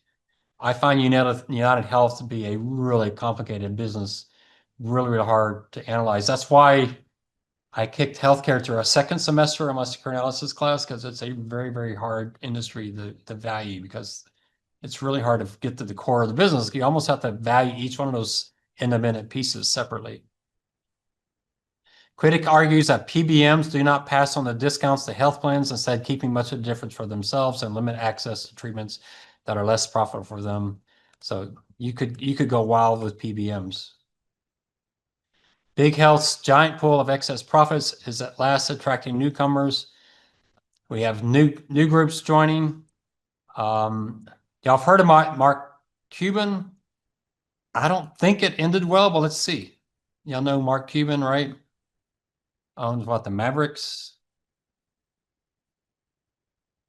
So Mark Cuban said, I'm gonna join the pharmaceuticals. I'm gonna bring down costs. I'm gonna offer drugs at a much lower price. He says affordable medication is your right. How is he doing that? No PBMs, no price games, huge drug savings. Any of y'all use Mark Cuban? Maybe ask that at Thanksgiving. How do you use Mark Cuban?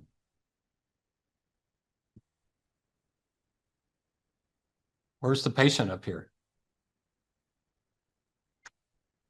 Where do you sign in? Does this look like a site for patients or a site for hospitals and doctors? So I don't understand their process, but if you want to write your 5 points on that, you educate me on what Mark Cuban's trying to do. It looks like his site's still there. Starting January 2026, you'll see updates to our shipping and credit card fees. This helps us keep, so it looks like it's still going. I don't know how to compare these. I don't know what these medicines, I've never heard of any of these. Retail price is $1,000. He's selling it for 19. $700. He's selling it. That sounds like a good deal, doesn't it? $700. 700 versus 27. 33 versus 5. Everyone should have a safe, affordable medicines with transparent prices. How it works. So you could probably write your entire 5 points just off of his website if you wanted to do that. I find it interesting. You'll see I'm trying to egg you on to do all these things so you can educate me, because every time I go through this class, it's like, man, I wish I had an hour to go research that. It looks really interesting, and then I never get back to it because I've got like a million of them. Perhaps the biggest disruption is Amazon. This one I don't think is working, but you could look up Amazon. I think actually they had a major setback here not too long ago. Well, this might be where I remember it. So Amazon's trying to get in this business and saying we can do it cheaper. We're going to combine with some other large employers. We're going to find a way to do it ourselves. We use our buying power, our knowledge. The tech giant's focus on customer experience combined with its vast logistics network makes it well suited to shake up the industry. They've been pushing the prescriptions for Amazon lately. I'm seeing that. Do you get it like in an email, or is it coming on TV ads? If you go to Amazon.com, is it pretty obvious? I think I've seen it on their site. I have to look and see. Yeah, it'd be interesting. So like MSNBC, I've seen it pop up on there a few times. I mean, to me, it's pretty interesting to see Apple and Amazon and Costco in the healthcare business, because those are very efficient businesses, really well run. But are they jumping into something that's just going to destroy them because it's so massive, it's just out of their league? But we'll see. So as this article says, big tech may be powerful, but for now, even it bows before big health. They may be taking on more they can handle. They're focused on shipping, so Hmm. they buy on both. I'm looking at the website, says telehealth visits. Yeah, telehealth, we'll talk about telehealth. That's definitely one. I love telehealth. I did during COVID. My doctor's visit was by Zoom. I logged on the Zoom. There was someone there. They talked to me. 10 minutes later, we talked 2 minutes about my medication and 20 minutes about my biking. And we got off. If I'd gone to the doctor, what would have happened? 30-minute drive. I would have sat in the waiting room for an hour, sat in the smaller waiting room for another hour. The doctor would have talked to me for 2 minutes. I would have driven home for 30 minutes. Which do you think I prefer? Telemedicine is so much better. I actually, after COVID, they said, come in for your doctor's visit. I said, can I just do it by Zoom again? That was so much nicer. So we'll talk about that. But my next visit after that, they wouldn't let me do by Zoom anymore. So it's like, man, that's so much nicer for me. All right, the weight loss drugs. This is more, I'll let you, so under,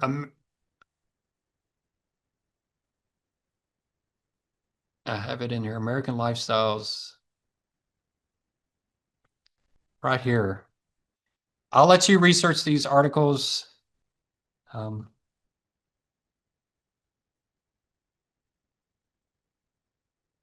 This might be somewhere where you want to, I'll give you some more to go in this section. So how much is America's issue an issue of the food industry?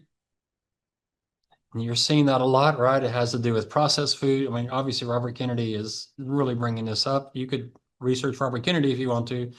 I don't recommend reading his book for this paper because it's a pretty one-sided book. Obviously, it's pretty.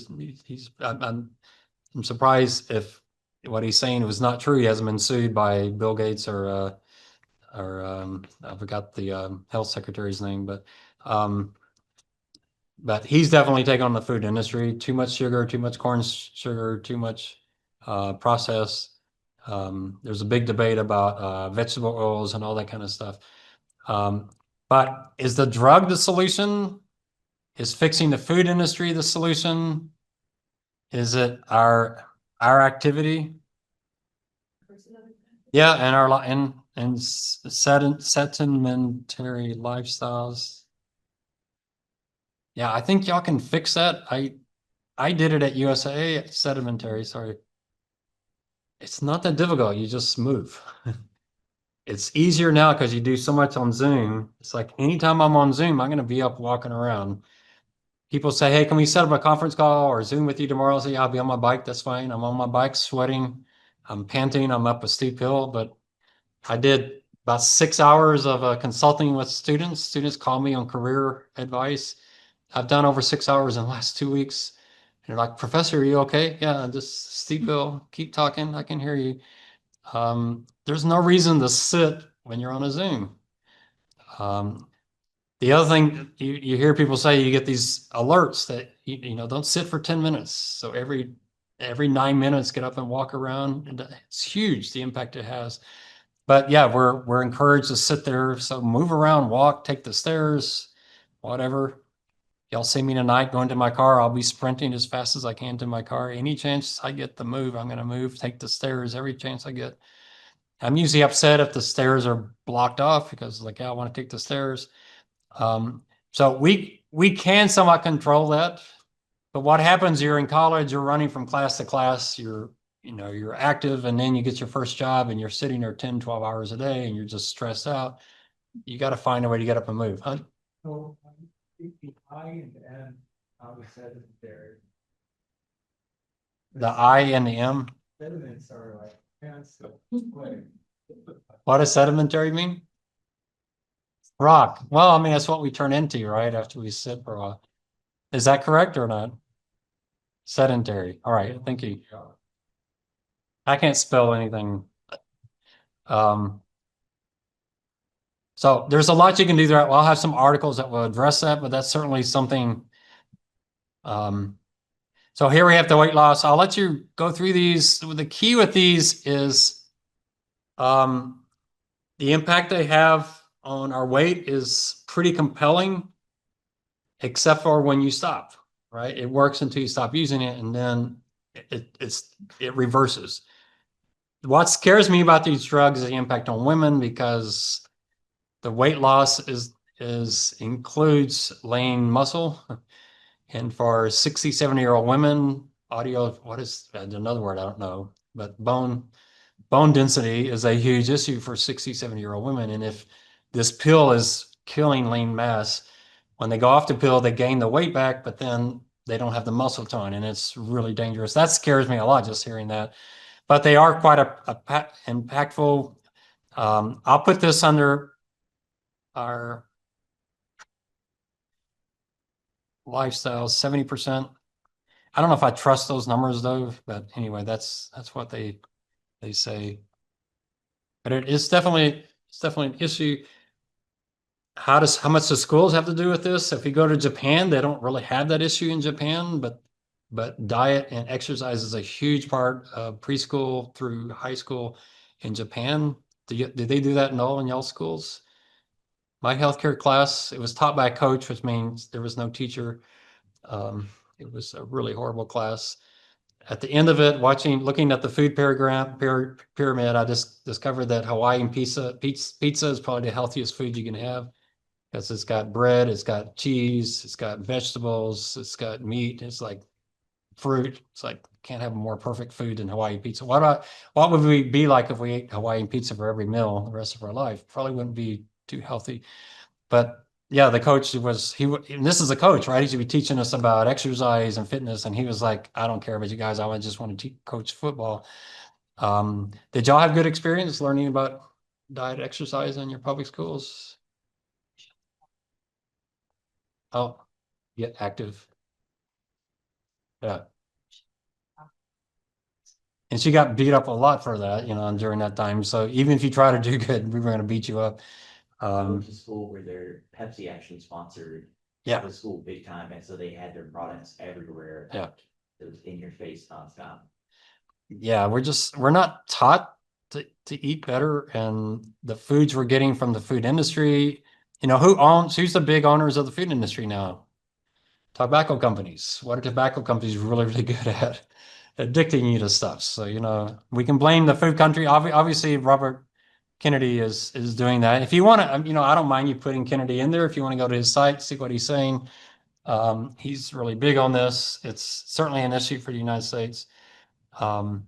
More painstaking analysis has to include calculations, not just absolute obesity numbers, but also who is and who is not eligible for insurance. That's part of the issue with these drugs is who's going to cover it.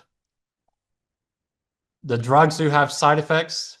The dropout rates are really pretty high.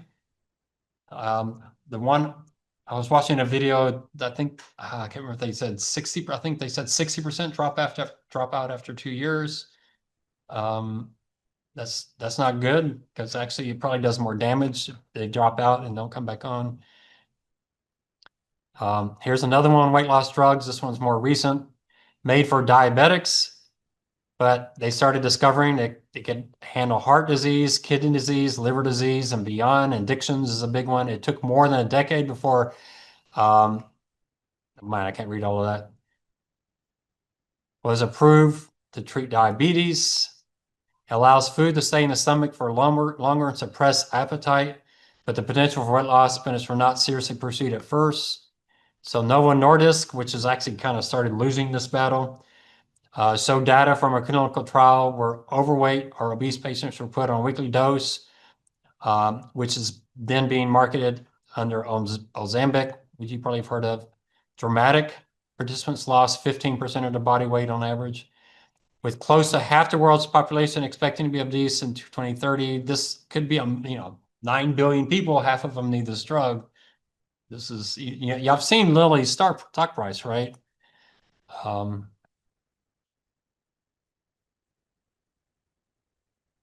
Novo Nordisk has kind of lost to Lilly. But there's other competitors out there, definitely. Lilly's fallen off here recently, but you see this massive rise going from $200 to $800 in a matter of, or $300 to $800 in about 2 years. No, don't do that. So Novo Nordisk, I don't know their ticker.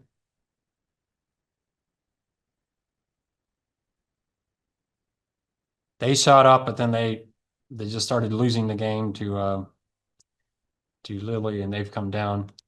But anyway, it won't let me show it. Year to date, they've come down quite a bit from $90 down to 50. But if you look 5 years, massive rise. So this is huge.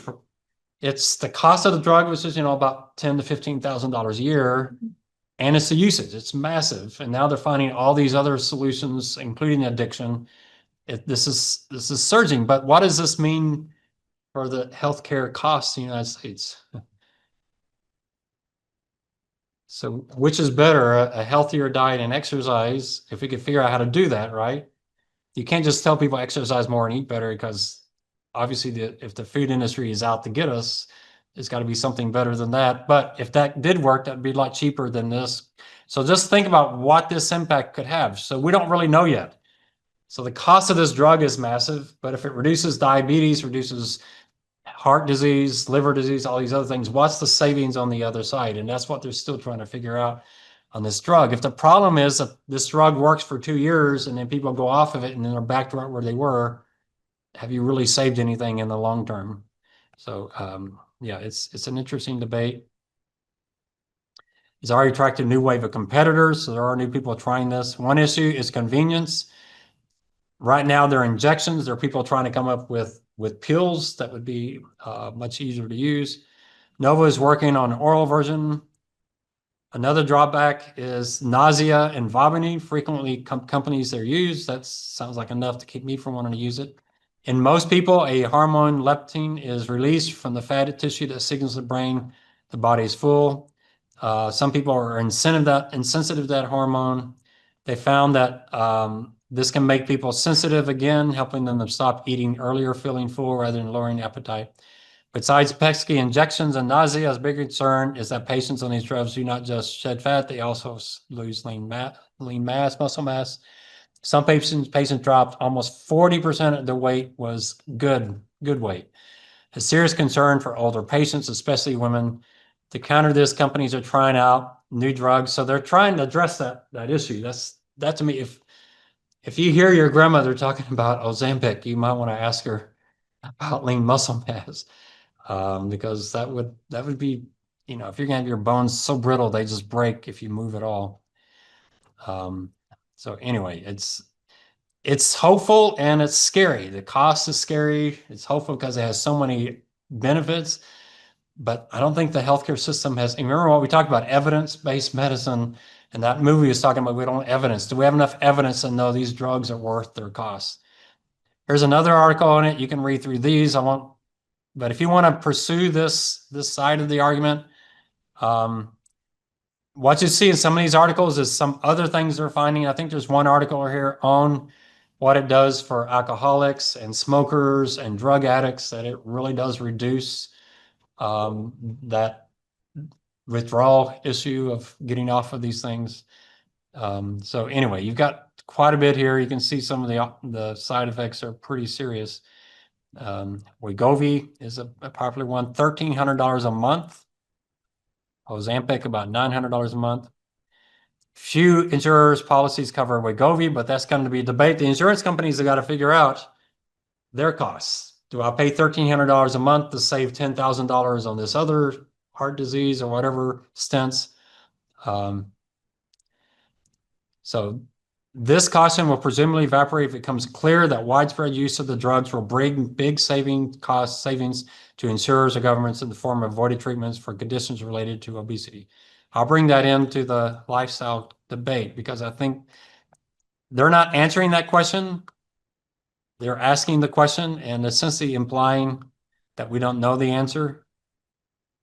So this year for the holidays, buy someone a bottle of Ozempic. Just see if they say they've heard of it. It may be curious to see if what they heard is the good or the bad. Do you think it has a positive reaction, or and people say, "Oh man, it has bad side effects," or you can say, "Oh man, that really really works." What's most of the culture today? It's Hollywood, isn't it? That you're seeing this with famous people are using it and having really great success. So I think most of the buzz has been positive. I've seen a lot more TikToks now talking about the side effects and the negative side of it. So I don't know which are y'all seeing, a positive or a negative? I've got a friend that's on it. He's lost about 25 pounds in the last few months. Does he have side effects that he doesn't like? Say that there are some side effects, but he said it's worth it. Do you think he'll be on it in 5 years? possibly. I mean, that'd be good test, right? So that's kind of what you would do is, just, so ask people at Thanksgiving, that you can make that part of your paper. What's your view of this drug? Is it positive or negative? Is this really a potential solution? Or is it going to be a one-time thing? The side effects are going to kill it off after 2 or 3 years. To me, the side effects sound so horrible. I can't imagine this is going to be the solution. Yeah, so this cost savings could be massive. Of course, we're spending 4 trillion on healthcare right now. So maybe could cut 10% of that out, but then you have the cost of the drug on the other side of that. So it's hard to say. And again, it can solve everything. The Swiss Army knife of drugs. New class of drugs, their ranks have potential to eclipse all of them. GLP-1 receptor. These drugs mimic the action of naturally occurring hormones and for decades have been used to treat diabetes, lose weight, approved for America for cardiovascular disease. So positive results for sleep apnea, seems to work on kidney disease, also being tested for liver disease, substance abuse disorders and addiction, lower risk overdose on opioids, which obviously this is a huge issue in the United States is drug abuse. Investigations for delaying Alzheimer's. That's the one that I get interested in. My mom has dementia in her 80s. I'm only 20 years. I'm your life away from dementia. That's not that far away. You might think you lived a long time, but you haven't lived all that long. So Alzheimer's, what this drug, you think I take this drug if it represents Alzheimer's? Yeah, give me the diarrhea, give me the whatever, I'll take it if I don't have Alzheimer's. So yeah, that might be worth it. So it could actually be a longevity drug, the most important drug class breakthrough in medical history. So which is it? Is it, some of these TikToks, the side effects are going to crush it, or it's going to solve everything. So yeah, there's quite a bit you can talk about there. So actually the cardiovascular, it's not just the weight loss, it's the drug's doing other things that is improving the body for some reason. One thing that makes me nervous in watching the TikToks of people who are really strong on this, we don't know why, but man, it's so good. And I don't like it when a scientist says, we don't know why it works, but why it really works. It's like, yeah, that doesn't sound good. The ability of the drug to act on different problems at once is what makes it so interesting. Many people at risk of heart disease or diabetes may be carrying extra weight, have high blood pressure, or have too much sugar. Drug exists to tackle each of these problems individually. So this is not just it helps with weight loss. It's doing other things. It's really kind of fascinating. And especially if you think about it, it's not like someone was developing this drug to do that. It's like they happened to fall onto this drug for diabetes, and then they discovered their diabetes patients had all these other benefits. And it's like this random thing, someone actually took this pill. It's like, wow, that's kind of worked. And they don't know why. They're trying to figure it out. So it's interesting. So here's the Alzheimer's side.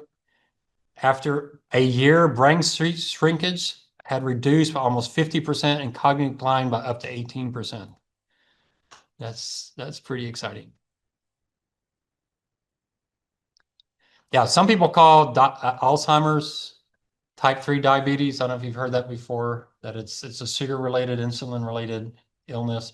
And why is that? What's the key thing they're talking about? You probably have heard inflammation, right? That's the key thing.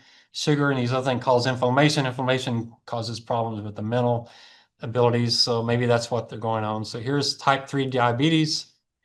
Seem to involve insulin resistance in the brain, their ability to interact with mechanisms in the brain related to cravings and feelings of reward. So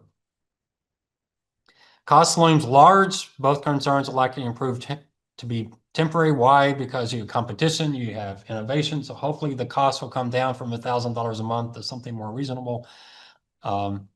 New formulations will improve the efficacy of current drugs. So the muscle mass loss, which I think is probably the biggest one. You have other issues, injections as well. Hopefully over time, they'll figure out how to use this drug without those side effects. That would be impressive. So the cost effectiveness is the big issue right now. They're trying to figure out, did we spend money on this because it's going to save us more in the other area, and they just don't know yet. And then how long do patients need to stay on these drugs? What do the pharmaceuticals hope? You have to stay on forever, right? They're hoping that once you go off of it, all the effects wear off immediately. So keep paying $1,000 a month for your rest of your life. That's wonderful for drug companies, horrible for the healthcare system.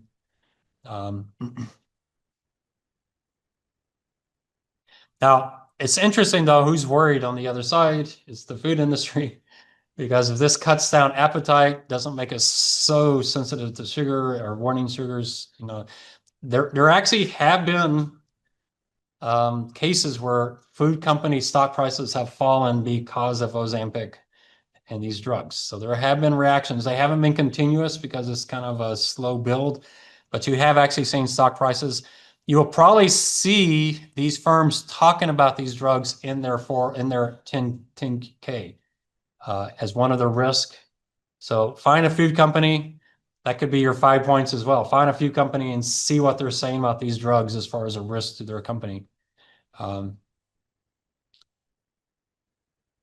So yeah, this is huge.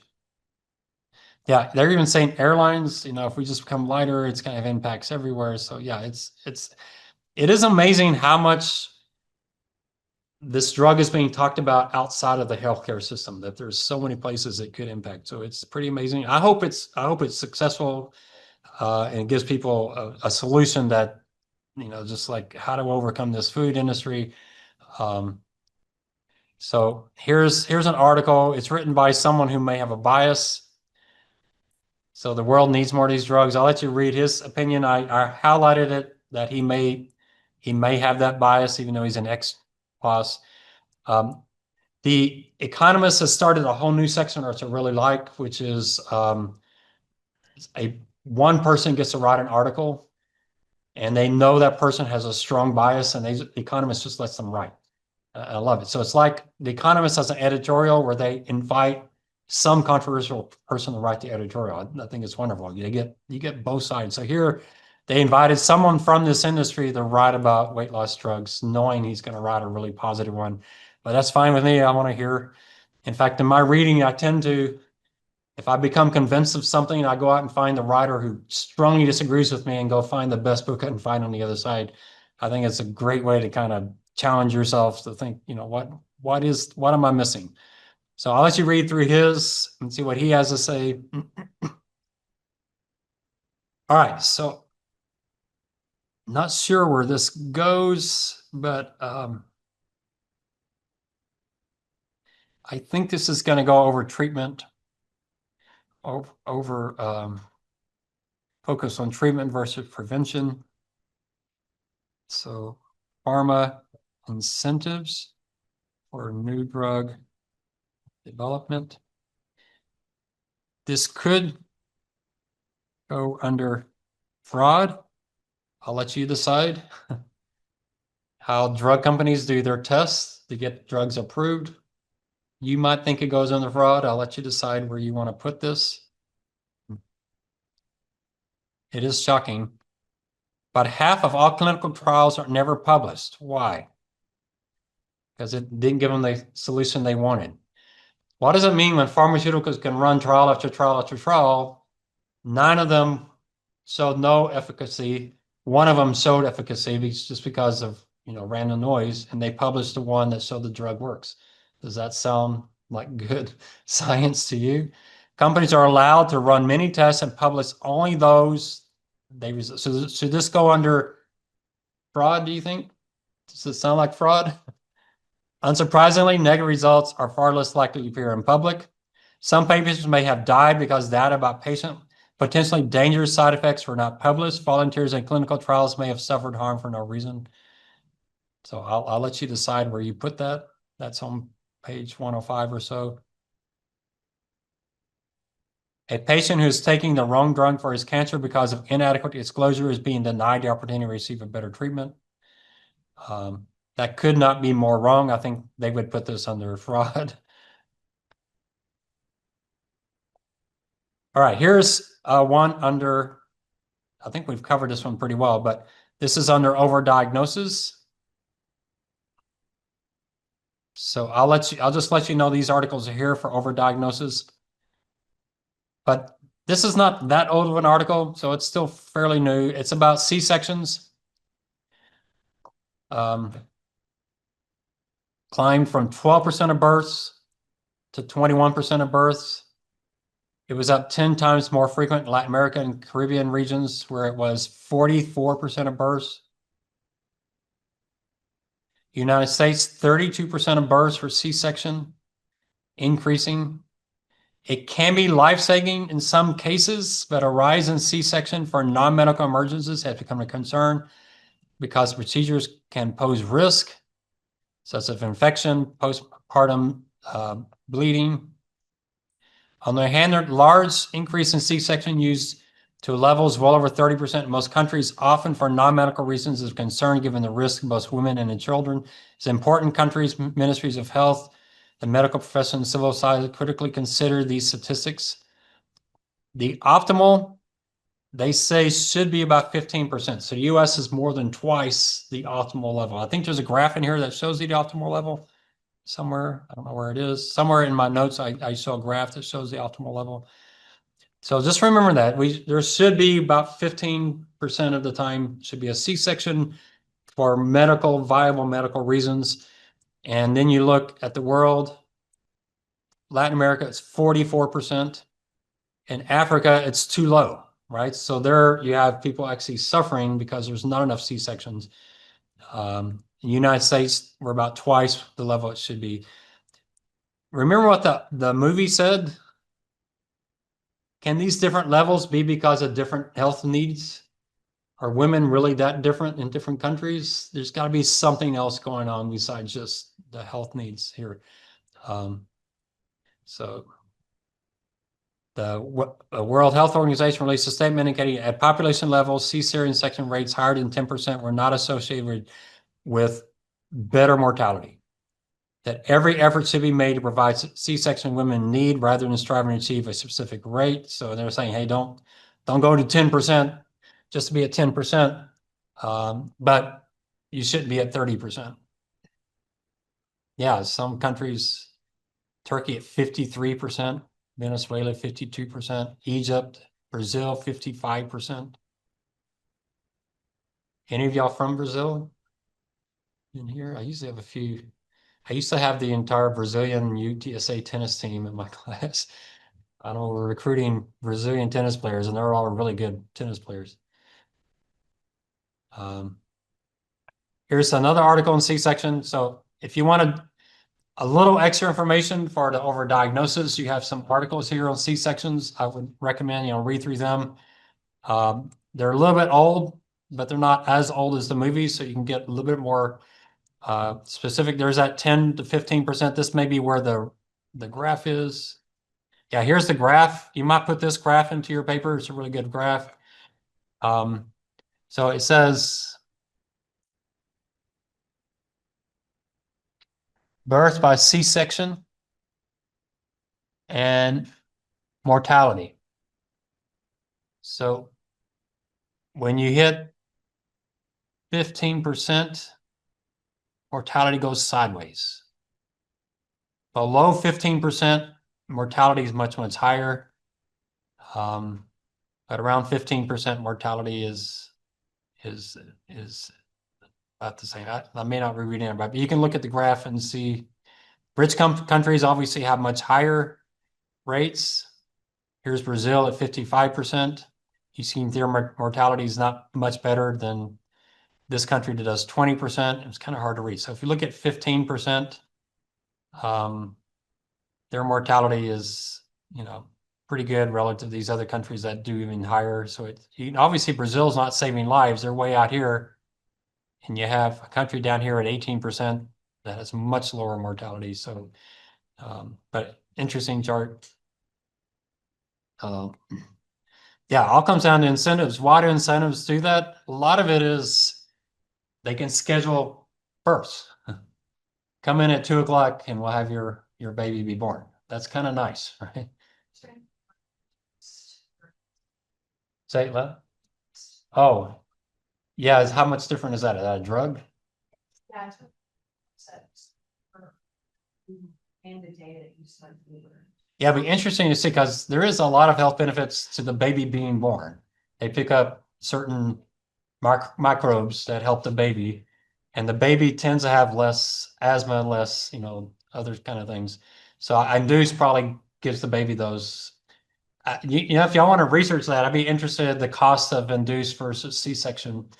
If I were a woman, I wouldn't want the scar, but I guess some women don't want the pain, right? I don't know, between the scar and the pain. So I don't know. I'm not in the position to make that decision. Fortunately, I don't have to make that decision, but that would be a tough decision. So they have to be longer. With the C-section, yeah, and if you have one C-section, can you have a second C-section? And do they have to have a different scar, or is it the same scar? Those kind of things. If I were a woman, I'd be asking those questions. Oh, really? Really? Wow. Yeah, don't make me pass out. I don't like blood and guts, but okay. All right, here's the one on seizures. I only thing here, so there are certain diseases that are hard in the United States. Obviously, Kennedy's asking a lot of questions about that with vaccines. I'm not going to get into that issue at all. His book is a little interesting. He does blame a lot of stuff on vaccines. And then later in the book, he blames Fauci for killing these kids overseas because he didn't get them their vaccine in time. It's like, were vaccines good for them or bad for them? So he's kind of a little inconsistent in the book, but it is a pretty shocking book if you read it. But why do we have certain disease that are so much higher? And some people, they're trying to figure that out, especially asthma, especially well, all kinds of children's diseases. Asthma is a big one. So here's an EpiPen injectable. You saw this in the drug in the news. The price rose to $600 from $100. Hillary Clinton and Donald Trump both jumped onto that issue in their campaign. The government has done little to lower the cap spending on medicines across Europe. Government controls prices another way, but American drug firms can set whatever price they like. That has changed with the law under the Biden administration, but it'd be interesting. We spend 44% more on drugs. The most egregious is Turing. Y'all may have heard of this guy. He bought an HIV drug and then boosted its price 5,000%. He didn't do well in front of Congress and in the press. He got beat up pretty badly. In the field of patented medicines, the industry points to billions of dollars that are required to develop a new treatment. Many question whether drug firms' profit margins, which greatly exceed those of an industry, especially in biotech, need to be that high. Here is an area you could do more research.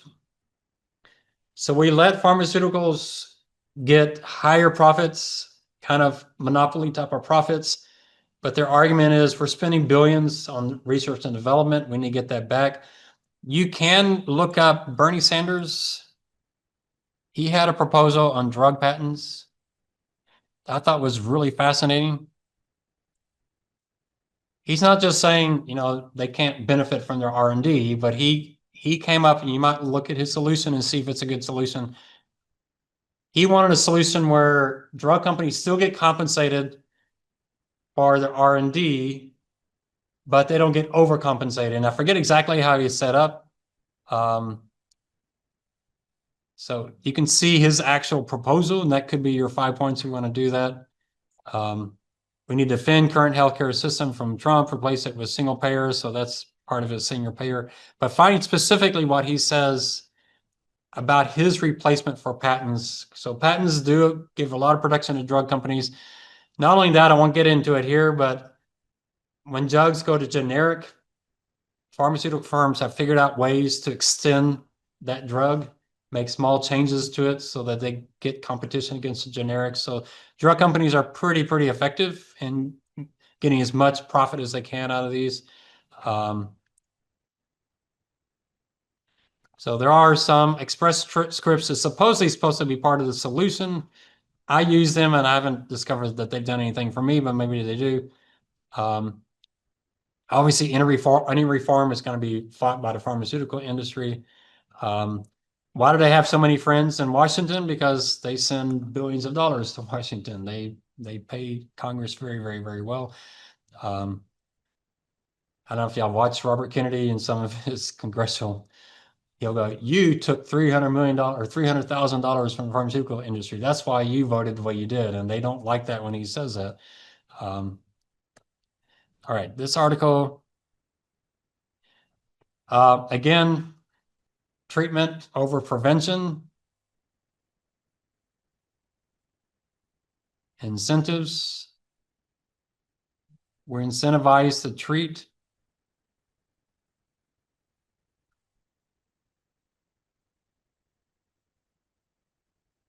So opioids, who's causing that? Didn't Johnson and Johnson get sued?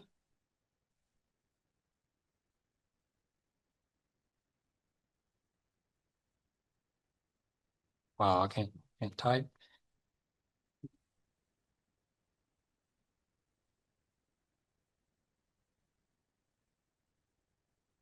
I'm sure you can find.